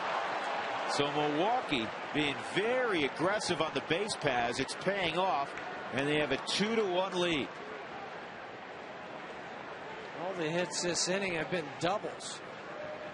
First by Braun, then McGee, and now Escobar. The inability to get the changeup down into the zone to get him to swing over the top of it. Another mislocation, ball up. Easy to take that bat through there. Troy dives for it, but he was playing over into the hole just a little bit because they wanted to try to pitch him in. And he took it out into left center field. And another ball game where De La Rosa, because of the high pitch count, can't get out of the 6th inning.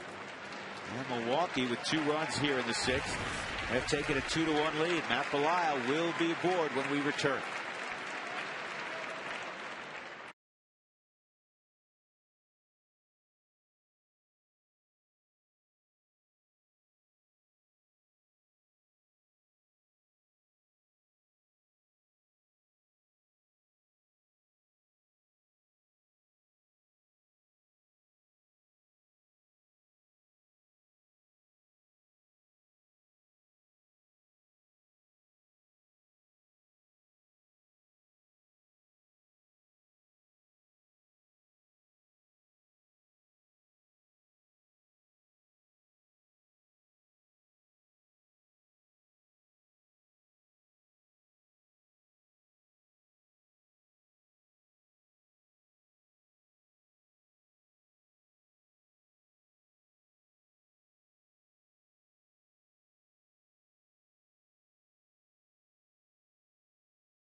Runs this inning, and they have another runner in scoring position, Alcides Escobar, who just gave the Brewers the lead. Today's call to the bullpen is brought to you by Xfinity Voice, unlimited local and long distance calling. Call 1-800-XFINITY. So Matt Belisle has been, for me, the most versatile member of probably any bullpen in baseball this year. He's worked the most innings, we can tell you that. And whatever role he's been given, he has excelled. Strike one on Lucroy. Well, he's been a long guy. He's been a guy that's had to come in and get an out in an inning. He saved a ball game this year. He's pitched in the 8th. It's a great trust factor between the manager and Belisle. And Belisle almost assuredly will be asked to get 4 outs.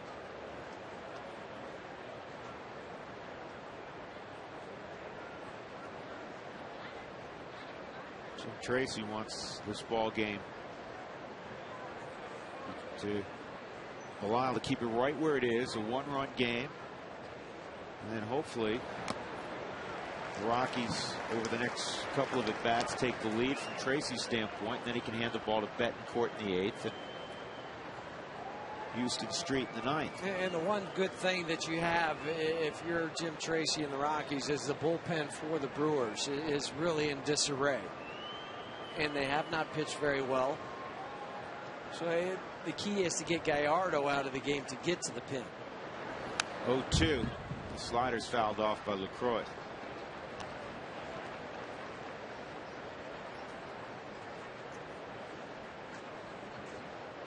Brewers are 26-31 out on the road this year. A year ago they went 40-41.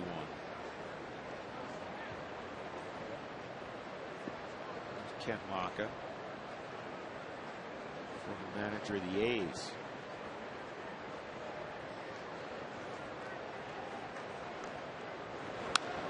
And this is fought off to right. Hop coming quickly, and Escobar coming to the plate. He's going to beat the throw. Moving up to second on the base hit is Lucroy, and it's 3-1 Milwaukee.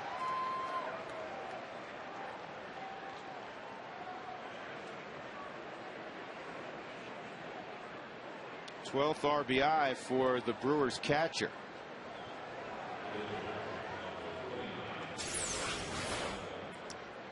Another pitch that they wanted to go in, they just didn't get it in far enough. LaCroix stayed inside the ball and hit it to right field. Hop, strong throw, but it goes back to the point of Escobar and his speed, how he scored easily.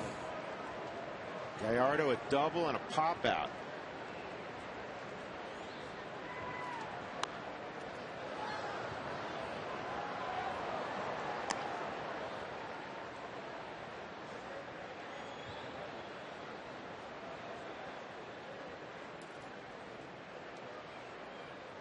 Four of the 5 starters for the Brewers hitting well over 200.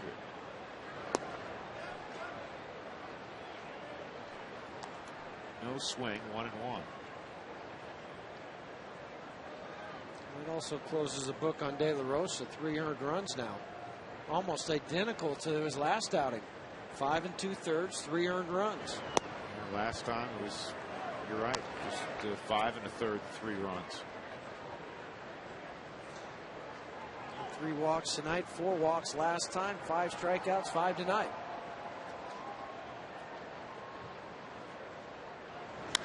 And a line drive that Farnes catches to end the inning.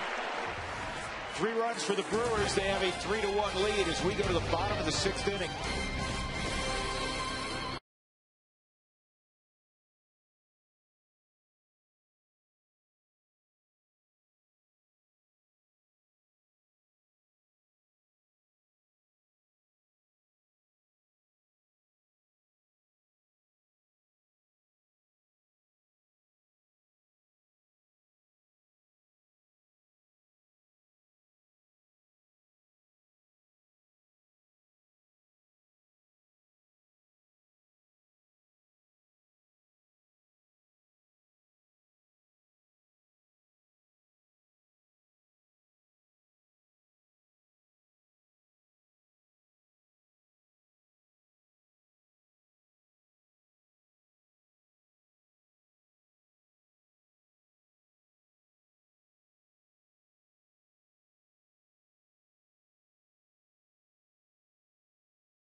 He's driven in the only run tonight as we check our Coors Light Cold Hard Blast. Double for Gonzalez to drive in Todd Helton, who had doubled right before him. Until last inning, last half inning, De La Rosa had made that stand up. Cargo not unfamiliar with leading off. He hit the leadoff spot 44 times this year, again, which makes the 78 RBIs even that much more remarkable. 6 off the league leader, that's Albert Pujols, who began the day with 84 RBIs. Cargo began the day leading the league in hitting, and that's up to date. 323 average. He's 3 points ahead of Votto. Polanco went hitless tonight. Not far behind on home runs either. Talking about Triple Crown numbers.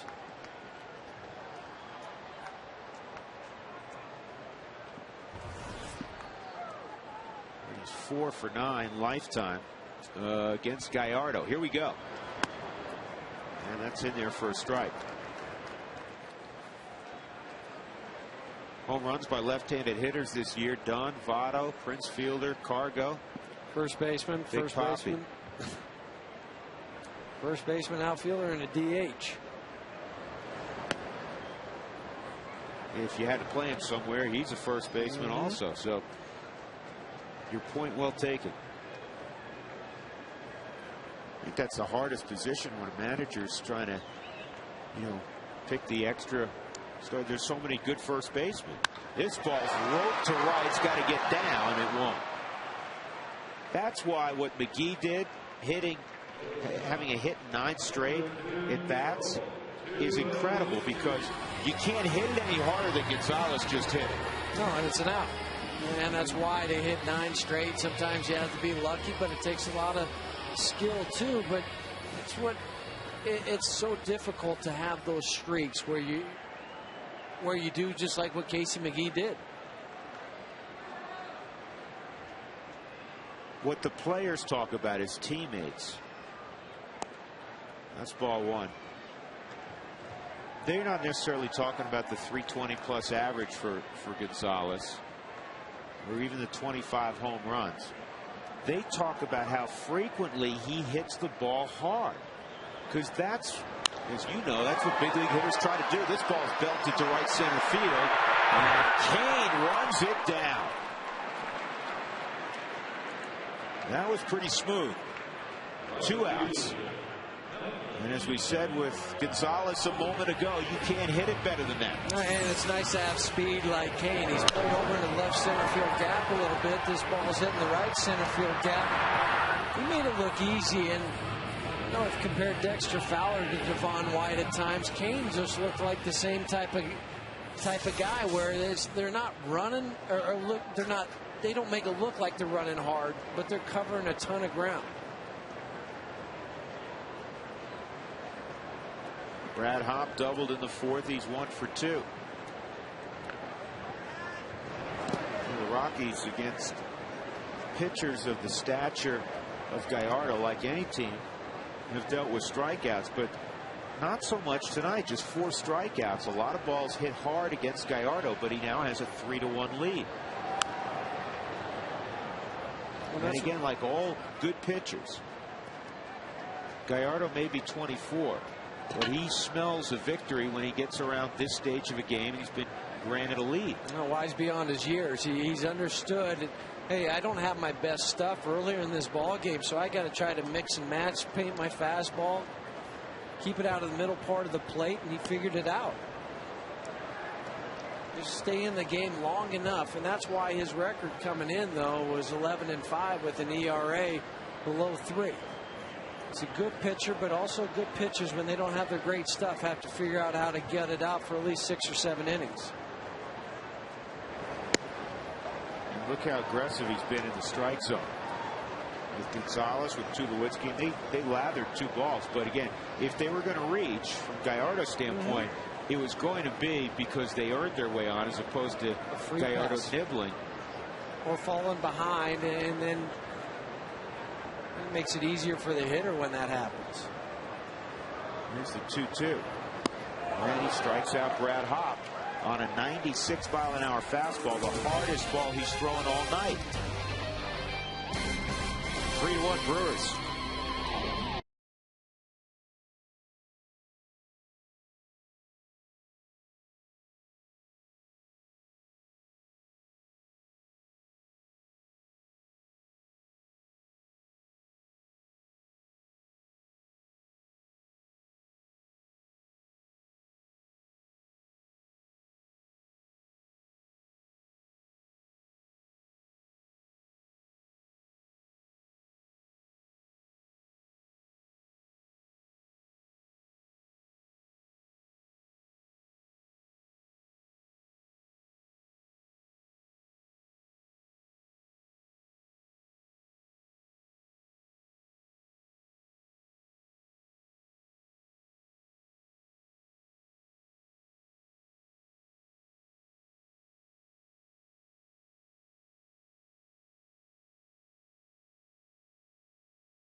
double to drive it. Todd helped give the Rockies a 1-0 lead. He would hold up till the 6th inning. Then De La Rosa give up a double to Braun, a double to McGee. That tied it. Alcides Escobar with the ground ball up the middle. McGee would score, and then a punch base hit by Jonathan Lucroy to bring home Escobar. 3-1. Our Cooney Lexus look back. Cooney Lexus, where luxury has an address. Matt Belisle got the final out last inning. And he's got Ricky Weeks at the plate. 1 strike count on Weeks. 1 for 2 and a walk. Weeks, a powerfully built man. He's 225 pounds. And that somewhat baggy jersey doesn't do that physique justice. Deep right, and Hop's got to field it off the wall. And Weeks has a double. It's the night of the double. And it just goes to show you the power you were talking about. Weeks taking that ball over the head of Brad Hop off the auxiliary scoreboard in right field. Where this pitch was on the 4th strike zone, up and away from Weeks, and then stays through the baseball. Brad barehanded it. Did the best he could to get that ball back in to try to get Weeks at second base. Corey Hart's 0 for 3. 2 doubles tonight for Ricky Weeks, and Hart tried to push a bunt foul. I should say he tried to push a bunt, didn't try to push a foul on purpose. Fielder on deck. Hart just trying to play the game the right way, though, trying to bunt that way instead of trying to hit the ball to the right side to get the runner over to third. You know, it wouldn't shock me if he did it again. It really would. Now it would really shock me. Yes. 0-2. But that's the thing that Corey Hart can do. I mean, go back to that attempted bunt, hitting out of the 2-hole when you got a Fielder, a Braun, and a McGee hitting behind you.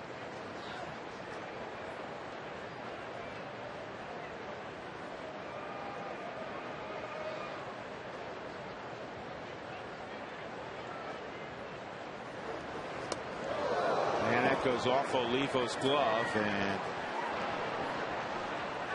Ricky Weeks to third with nobody out.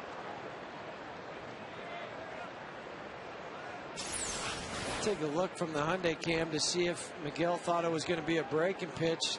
Oh, the ball just exploded on him, went up high. Pass ball on Olivo. But now you got to play the infield in a halfway depth. And this is popped to right field. Weeks can run, Hop can throw, and here we go. And Ricky's going to beat it easily. So Weeks scores on the sac fly by Hart, his 76th RBI, and Milwaukee extends their lead to 4-1. And how big was that pass ball? Well, it allowed him to get the sac fly to right field and drive in the run. That's moving the guy over there, and with a veteran guy like a Corey Hart in an RBI situation, that's all he was trying to do, was get the ball in the air to the opposite field.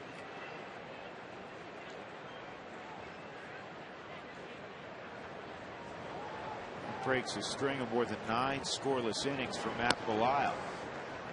Strike on Prince Fielder. Let's check in with Alana Rizzo for tonight's great Colorado Payback sideline report. Alana. All right, Drew, thanks very much. Earlier, you guys were talking about the on-base percentage for Prince Fielder. Well, I know one way he certainly gets on base quite a bit. He's been hit 20 times this season. That leads the league in hits by pitch. And talking to my counterparts on the Milwaukee Brewers side, they're saying that he's kind of starting to get a bit irritated with. They noticed in the Pittsburgh series that they had recently that he was kind of eyeing the pitchers a little bit more than normal. Obviously, a guy of his size and his stature, you're going to get hit a lot, but he's not starting to like it as much as he used to, if you can like it at all. But not suggesting it's going to happen in this game or even this weekend, but he's starting to get a bit irritated. The second in line in the hits by pitch, well, that's his teammate Ricky Weeks with 19, guys. A lot of big, strong guys, Huey, are out over the plate, and they wear that, especially pitchers. They're not big fans of that elbow guard. I'm not either. You stand on the plate, Go ahead and take the plunking like Don Baylor used to. And Barry Bonds always wore that. To me, those things should be outlawed. I was a former hitter. I understand what. I don't mind the shin guard ones because they're not really protecting you from anything. But if you want to stand on the plate, you're going to have to pitch inside. 2 outs.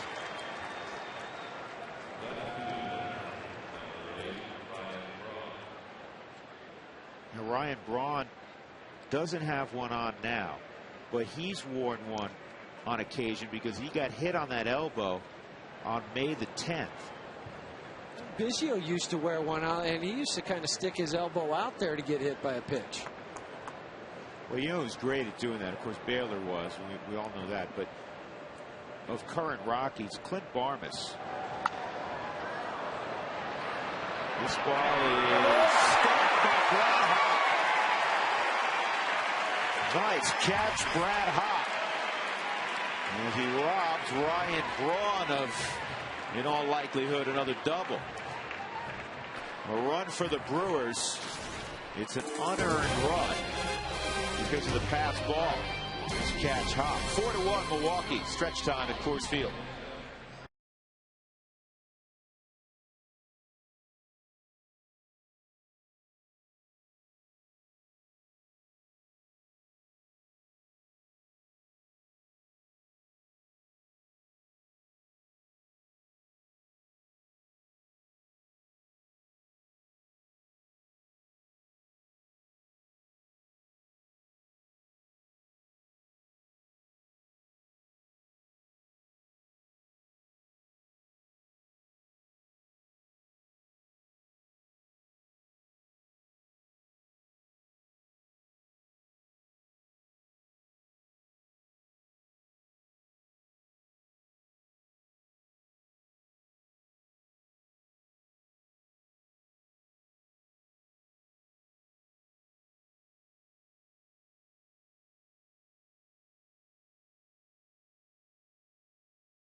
Seventh inning. Rockies down 3 runs. Stewart a bullet to right. That's his second hit. And that snaps a string of 9 in a row set down by Gallardo. Yellow Levo coming up. The last Brewer starter to go more than 7 innings was Randy Wolf back on July 26, a span of 15 starts. Levo, a fly ball to center field and a strikeout. And this is a pop fly to center field.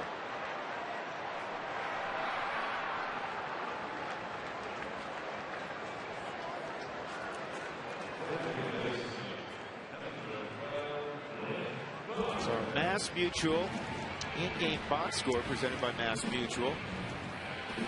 Rockies don't have many hits. Stewart, the only guy with a multiple hit night. Gonzalez has hit it hard a couple of times. But we say that every night.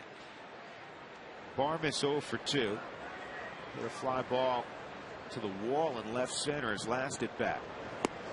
Takes a strike. In the on-deck circle is Ryan Spilborghs. With all the trouble that Gallardo had early in the game, he's only had 89 pitches right now, 57 for strikes, 32 for balls.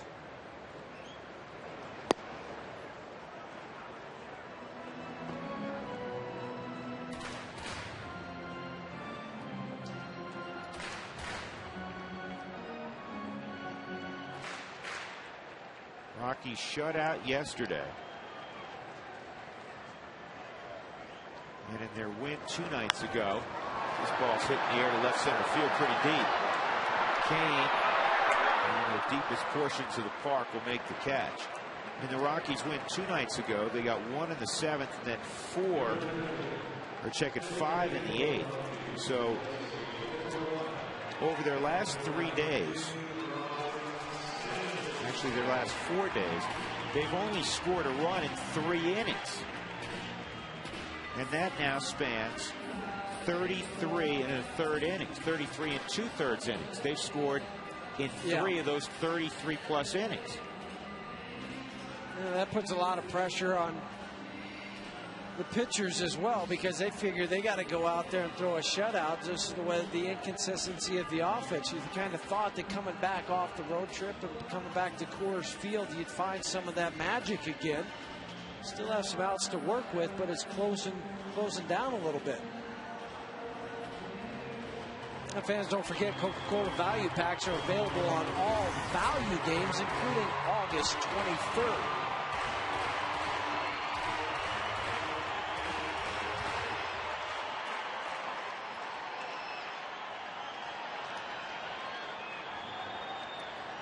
Here's Spilborghs.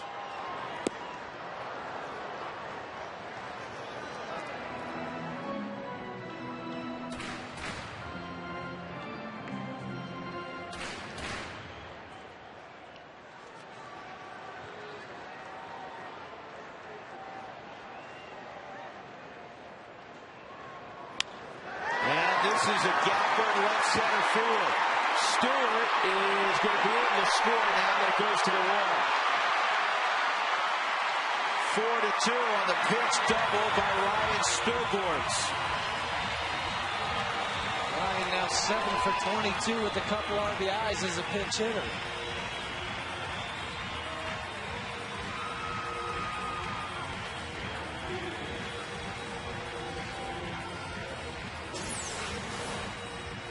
Strike zone, down and away from Ryan.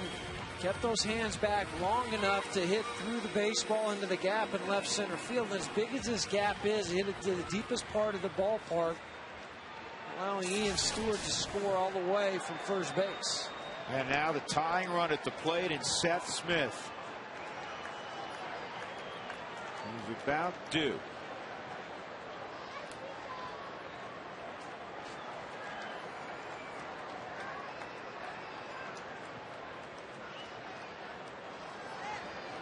Career .324 hitter at Coors Field with 19 home runs. Smith tonight 0 for 2 and a walk. 0 for his last 17 at the plate. He's too good a hitter to be in a funk for much longer.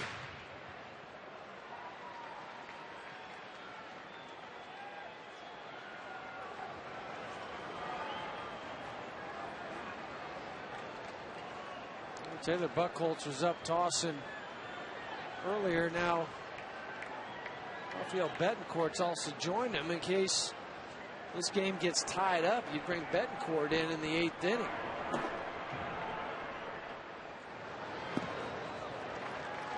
One ball, one strike.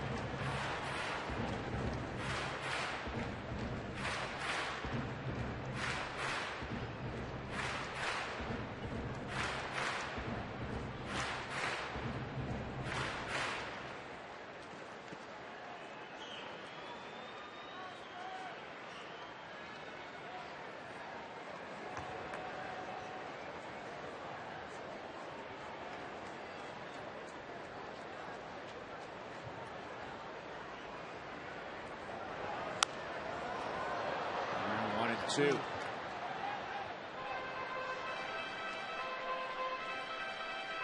That was a pitch there that you just see the timing off just enough from Seth Smith to not be able to drive that one.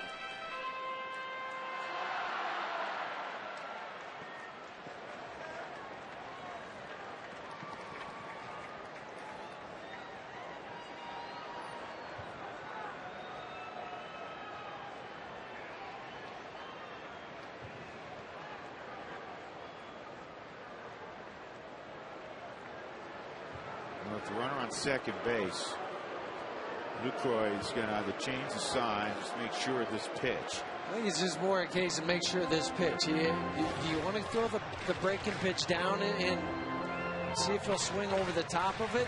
Or do you want to go with the fastball? You've struck a couple guys out with the fastball. What do you have confidence in? And especially with I know Gallardo's only 24, but he's been in the league much longer than LaCroix, so he's the one that LaCroix goes out there and says, you let me know what you want to do. 1-2 on Smith with 2 outs. Spilborgh's at second outside. The Rockies tonight 1 for 9 with runners in scoring position.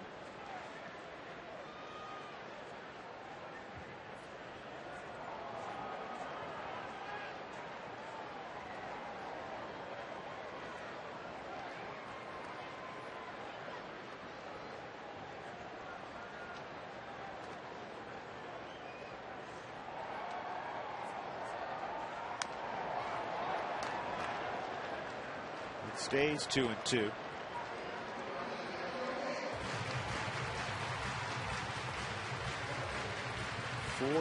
Milwaukee. Stewart led off the inning with a single. Spilborgh's had a pinch double just a couple of minutes ago.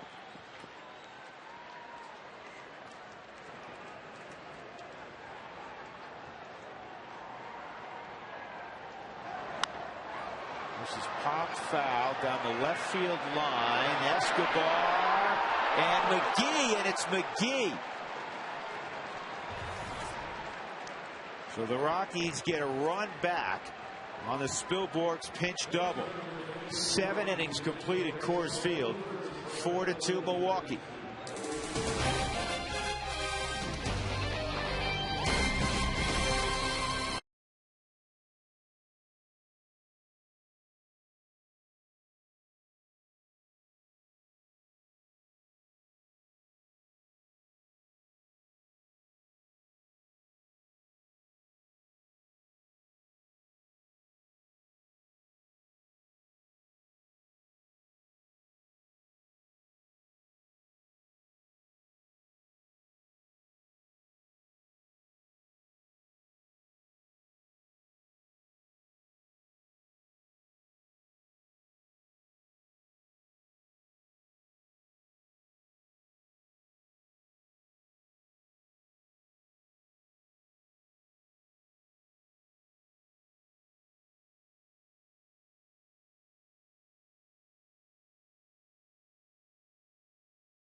Take a look at our Breaks Plus Take a Break poll of the game.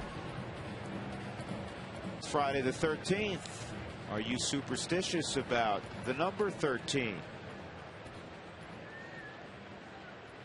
80% vote no with us. 19% vote yes.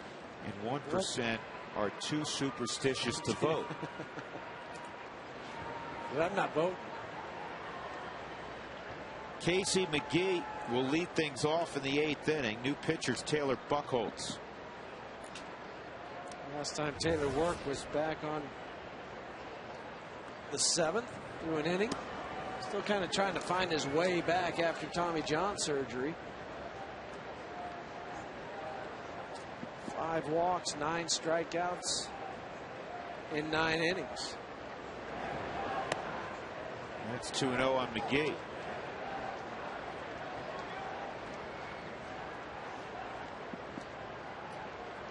'27-year-old Casey McGee.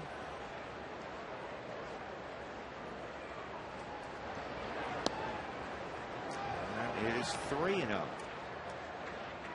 10th round pick out of Fresno State back in 2003. He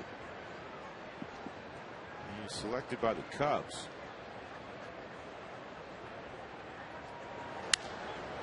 Swinging 3-0. Gonzalez, Smith coming on. And Seth Smith makes the catch.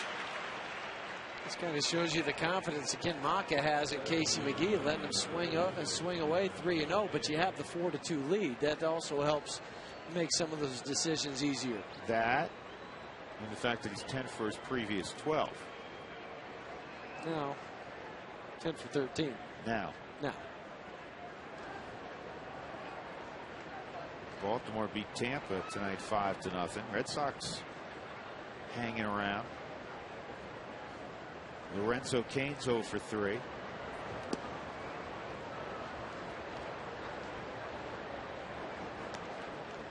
Twins win again. Keep finding a way, don't they?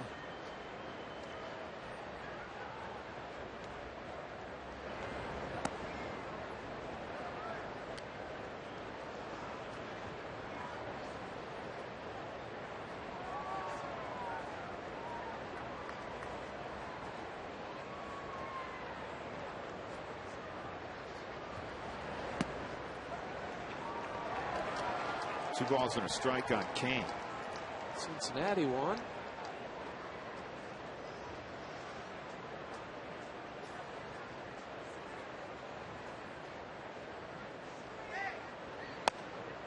Well, they needed to win to keep pace with the Cardinals. Cardinals beat the Cubs tonight 6-2. The Cubs are a mess. Bad club. Reds got to Josh Johnson tonight. And you see the Giants and Padres are tied at 2. Ball 4.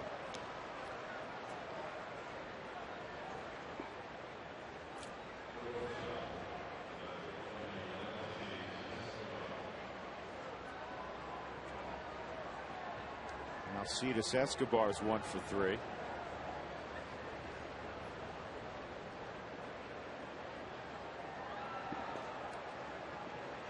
Rockies have 6 outs left offensively, trailing by a couple of runs. Helton, Gonzalez, and Tulowitzki next inning. Capuano,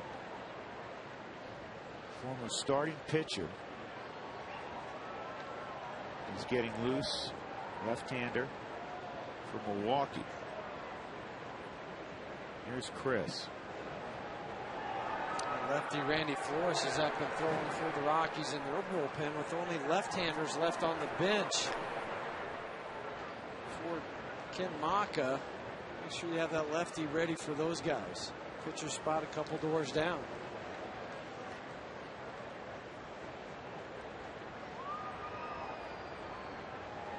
But it could be a case, even if he's going to take Gallardo out of the game, which I'm not sure why he would do that, you still might let him hit. Yeah, I don't see why he would do that with the pitch count in the 90s. I mean, he's your horse. And you know, with all due respect to the folks in the bullpen, he's a whole heck of a lot better than what you're going to put into the game. And again, it's not a knock, but that's your ace. That's your horse. And their bullpen has been quite unsettled this year. If a guy like Trevor Hoffman's gone 2 months and 2 days since his last in between saves, that tells you how much of a disarray that thing has been out there. There goes Cain, pitch out, perfect throw. They get him. Yep, that is a perfect execution of a pitch out. Right exactly where Miguel wanted that ball too. A lot of credit to Tommy Runnels for calling that pitch out. He's the one that handles the running duties right there. Easy transfer, throw right on the money. Easy tag for Troy Tulowitzki. The Hyundai Cam, all you have to do is drop it right in front of the base, let him slide into it. Still pretty close even with the pitch out. That just shows you the speed of the Cam. 2-0. Nice call, TR. Yeah, he nailed that, didn't he? And you could not, and you needed to make the throw that Olivo made. It's a perfect throw. 2-1. You want to talk arm strength? That ball never got more than about 3 feet off the ground. You can hang some laundry on that thing. Slider misses.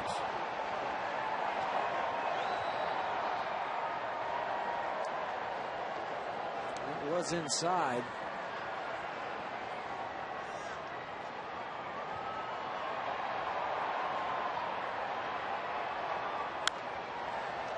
Popped up around the first base target. So Buchholz, with a little help from Olivo, works a 1-2-3 eighth inning. Bottom of the eighth. Some of the big bats coming up. 4-2 Milwaukee.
Drew Goodman, Jeff Houston, Alana Rizzo.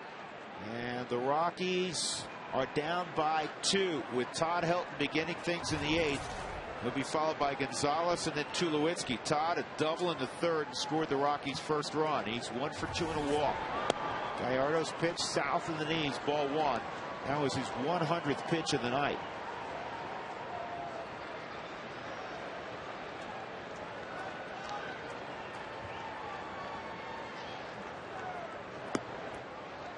Two and 0.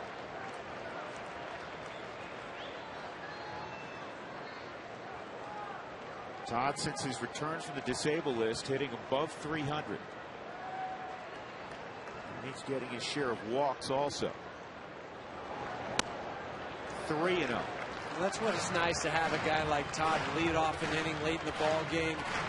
Guy that can work the count, will take his walk to get to the Carlos Gonzalez and Troy Tulowitzki's now.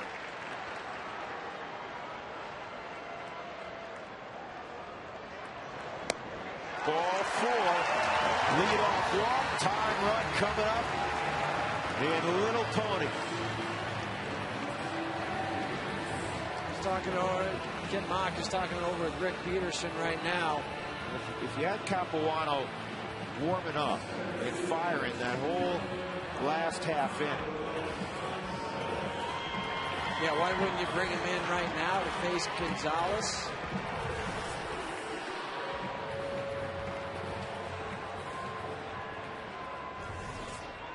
3 pitches, and that's not too big of a deal for Gallardo. You just wonder what Ken Mock is thinking now. Cameron Lowe, the right-hander, because now that Gonzalez is gone, you got Tulowitzki, the right-hander, but then you got the 2 lefties after that, Hop and Stewart. Maybe he sat Capuano down, or it's decided he's already ready to go, that he might save him for those 2 guys.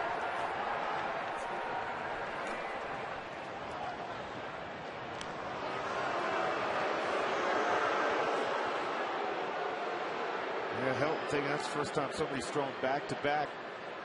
He's just first stalling. with me out there. He's just in a stalling. while. That's all. Because they had to get Lowe up quickly, and he was firing, and now they'll do the old stall tactic, bring the pitching coach out, buy a little bit more time. Again, I never understood this. If you're stalling, why is Peterson in a half a sprint? So it would be more of a slow walk, wouldn't it? I almost did the Mike Maddox. Mike Maddox always comes out, he puts his hand on the pitcher's shoulder. The entire conversation. Maddox now the pitching coach with the Rangers. He's a good one as well. Repair that chip in your windshield. Call Safelite Auto Glass at 303-287-5000 or go to safelight.com. Maddox for years the pitching coach in Milwaukee for Ned Yost. Peterson gets back. And now is Ken Maka going to come out? No, not yet. Nope. Give one more hitter. See if he lives to regret that. Gallardo's only given up 6 home runs this year, 2 of them to lefties. Off the plate. Go with Gonzalez. Maka knows this as well as anybody. Gonzalez hits lefties and rights. Doesn't matter much to him. I mean, the splits don't favor either side. I mean, Gonzalez against lefties is hitting 320, righties 324 coming in. There is no difference. Nope. And he's hit 11 home runs of his 25 against lefties. That's why he's staying with Gallardo. Right on left, it doesn't matter. He's going with his best pitcher. 2-0. And this is a mature approach, at least through the first 2 pitches by Gonzalez. He wants this opportunity. You know he wants to swing the bat. But He's prepared to pass the baton. You have to be smart, though. And that's that will be the next step for Carlos, to go from being a guy in this situation, understanding, you know what, if they're not going to pitch to me, I'm going to leave it up to the guy behind me in Troy. And there was a prime example right there, Drew, because it was a 2-0 breaking pitch. He didn't fire at it. If you fire at it, rolls over the top of it, easy 4-6-3 double play. This whole little mini inning starting off right now, little rally, is just washed right away. Well, if he did that 2-0, I assume he's not going to throw the heater here. He did, and it's down the left field line. Fair ball. Helton the third. He'll get a stop sign. And cruising in a second with a double is Carlos Gonzalez. Second double on the night for Carlos. Now takes this fastball, 4-seam on the Hyundai Cam away from him, stays on it, stays through it. Leg kick and all, but it just has the great bat control to put the ball where he wants to. Slices that one down into the corner. Braun plays it on a hop. Ken Maka now has seen enough for Gallardo. Well, it's the old deal. He's got the guy he has great respect for, and he doesn't want to give him a chance to lose the game. The worst thing he's going to get is a no decision now. And I know that doesn't always make sense to fans at home. You say, hey, listen, if this is your best guy, forget personal stats. No, but you have to take care of him, too. Yeah.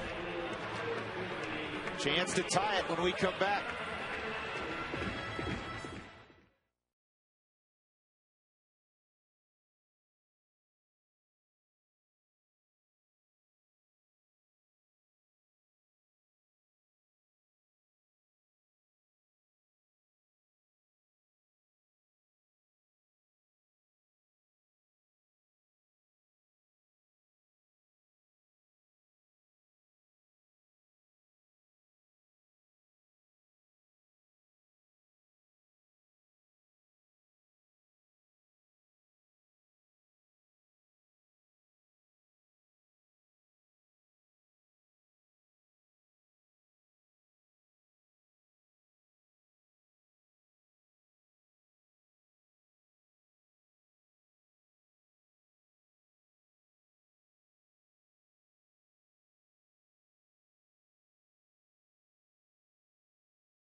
Institute in Denver, where you can make the world your workplace. Rockies trailing 4-2. Gallardo and De La Rosa, the starting pitchers tonight. De La Rosa fatigued in the 6th. Lost a 1-0 lead in that inning. There have been 12 doubles in this game combined. That's a new high in Major League Baseball this year. And the Rockies finally retired Casey McGee. He was 9 for 9 entering the ball game. He's 1 for 4 tonight. Cameron Lowe comes on. Second and third, nobody out. Tying run, and Carlos Gonzalez second. He just doubled. Here's Tulowitzki. 0 for 3 tonight, but he's hit it hard twice. Fastball, curveball from Lowe. And that's in there for a strike. Cameron Lowe, former Texas Ranger between 2004 and 2008, pitched in Japan last year. He made the club as a non-roster invitee this year, though he was pitching in AAA a good portion of the season. Called up in early June. He was a starter down in AAA. 10 starts down there. He's come up here to be a reliever. 0-1, driven to left field, high and deep. And gone. No baseball in the glove for Braun. 3-run home run, Troy Tulowitzki. And the Rockies lead it 5-4.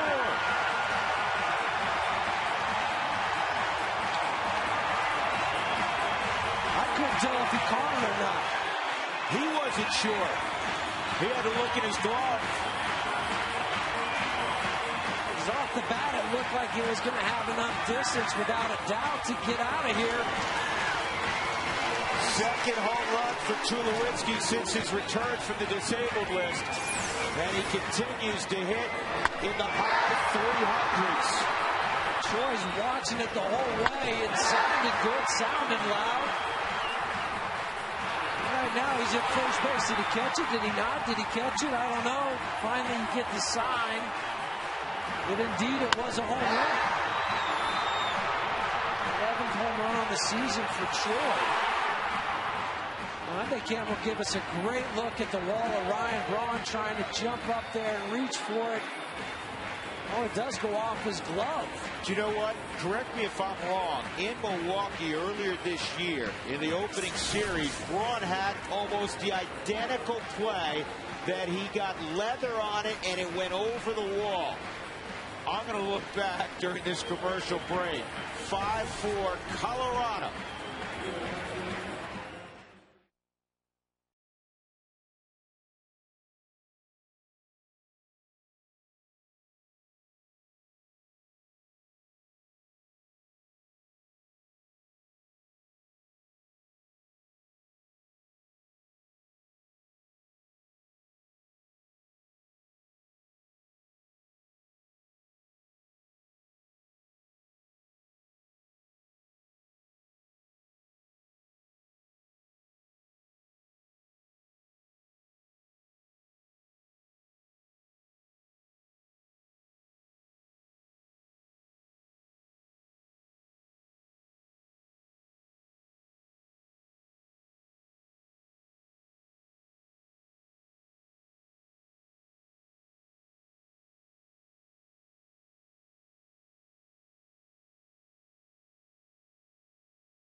Braun nearly made the circus catch. Fortunately, he did not. Tulowitzki, a 3-run home run to give the Rockies a 5-4 lead. Still nobody out. Brad Hopp swings at the Capuano slider. And it's 0-1. Boy, how the tide has turned back in favor of the home club.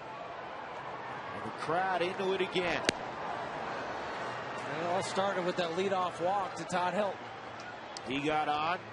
They finally fed a fastball. We didn't talk about this. They were trying to pitch very carefully to Carlos Gonzalez. 2-0 breaking ball for 2-1.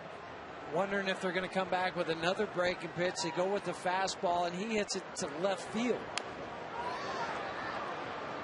He hit a bullet down the left field line. Yeah, that's kind of what he did, right in that direction, Cargo. It was over that way, and I hit it real hard, and then Troy comes up and hits one just as hard a little further.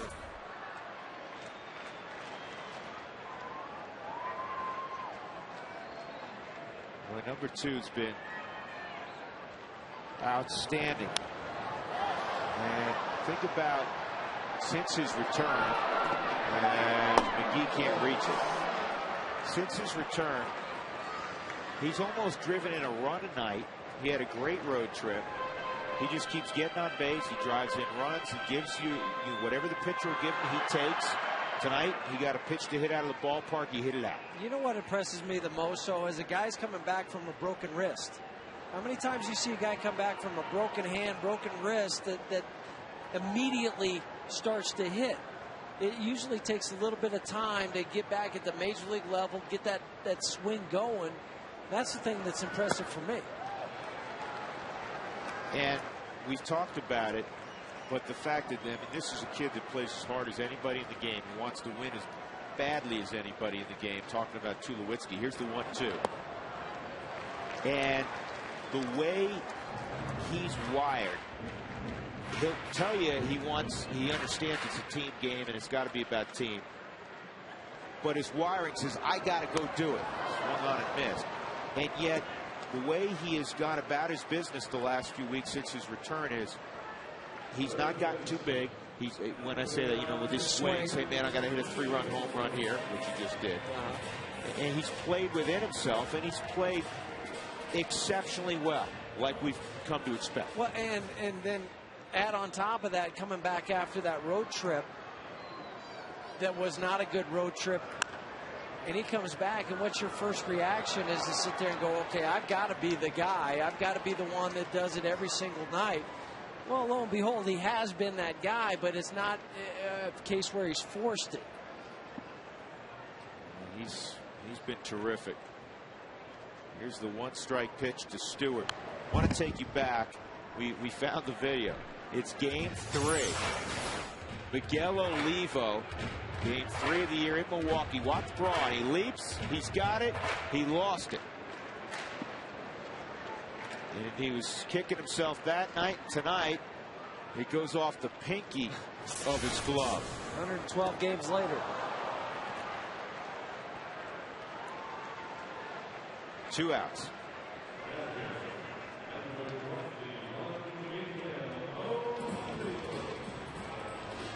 Here comes Miguel Olivo. Who wants tacos? The Rockies 2 runs away. And if the Rockies do get 7 or more, if you want an email, if you want a text message alert, I'll get our communication straight. You got text, email, text, emails, Twitter, all that stuff, right? This is for text messaging. 95323, and we'll send you an update when the Rockies hit 7. I don't think I've ever read a promotion any smoother than that. If you want to believe that, go ahead, stay with it. Now Houston Street's up and tossing, though. And you're talking about 3 more outs for the visiting team. Bottom of the 8th inning. A 3-run Troy Tulowitzki home run. That's a pretty good pair right there. And this ball to center field. Gathered in by Kane. What an inning for the Rockies. Trailing 4-2 at the head of the inning. Helton a walk. Gonzalez a double. Tulowitzki a bomb to left. And when we return, Houston Street will try to close it out.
is brought to you by Xfinity Voice. For unlimited local and long distance, call 1-800-XFINITY.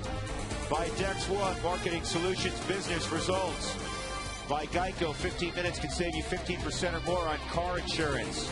And by Hager, established in 1926. Your own great moment starts at Hager.com. Back at Coors Field, the Rockies have a 5-4 lead, courtesy of the 3-run home run from Troy Tulowitzki. We saw him dance earlier. He may be dancing a little later on tonight. Tom Helmer? Yeah, how about Troy Tulowitzki with the big home run there that you just mentioned. Double or nothing, 12 doubles in tonight's ball game. And we've got back on Drew. Drew, the other day you challenged us for a third topical. I felt like it was a cry for help. Maybe you wanted to get involved in this. So we're going to give you a shot tonight if you want to throw one out there. Oh, back at me, on, huh? Yeah. If you got something. I feel like maybe you've been holstering something for some time. Oh, well, let me look at this thing here. We'll come up with something. Okay. Right? Yeah, there's no rush. Hey, there's at least 3 outs left in the ball game. That's right. There's some brain power up here. Well, let me look around. Well, oh, it's not that funny, Tom. All right, Tom. We'll check yet after the game. We'll fill in the blank on the third one. Sounds good.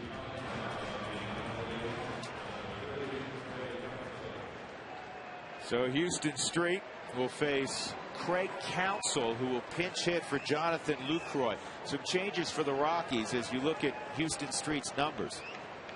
Dexter Fowler's in the game in center field. Carlos Gonzalez flips to left. And Seth Smith is in right. So here we go.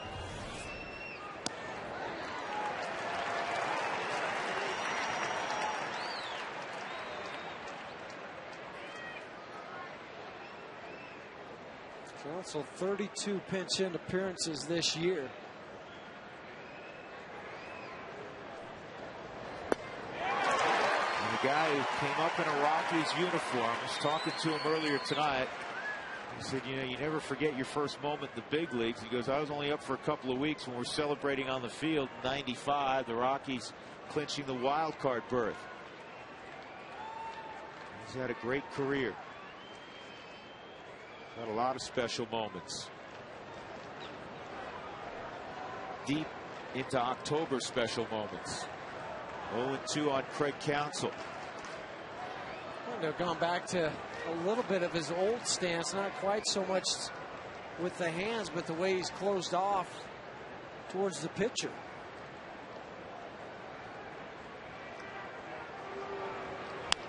And a ground ball to second. Routine play. 1 out.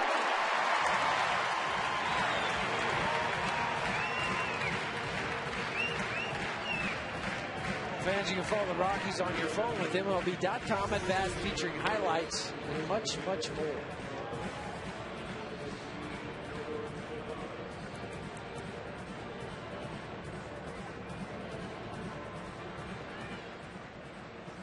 And this is one of their catchers, George Kataris.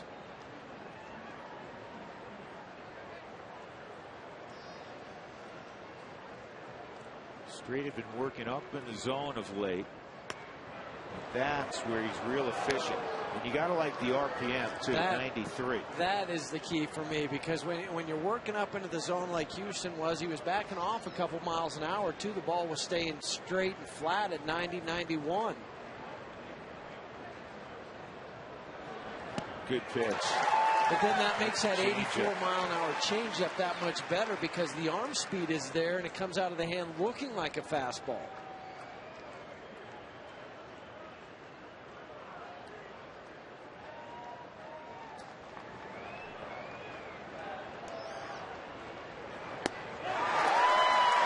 One and two.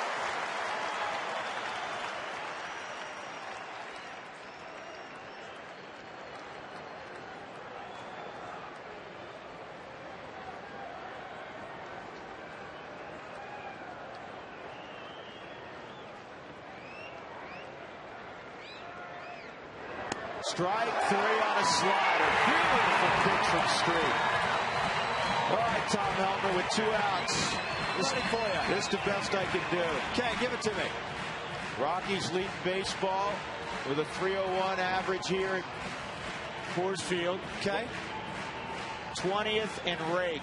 Oh, that's gold. I love that. You like that? 20th and rake. Excellent. We accepted your challenge. We're like on the Family Feud. That's right. Gold medal. The survey says #1. That was great. That'll baby. I love it. 20th and rake. All right, Tommy. Have a good show, Buck. All right. First things first. Street's got to get the 27th out. And here it is. Ricky Weeks to Farmers. One out for the Rockies. They come from behind and win it 5-4. Troy Tulowitzki's 3-run home run in the 8th inning. The difference. Buchholz gets the win. Houston Street a 1-2-3 save in the 9th.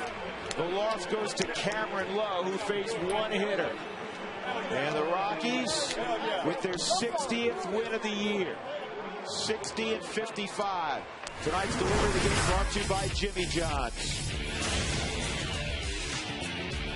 Tulowitzki to deep left field. Ryan Braun got leather on it, just not enough leather. 5-4 Colorado. Well, it's good to be home.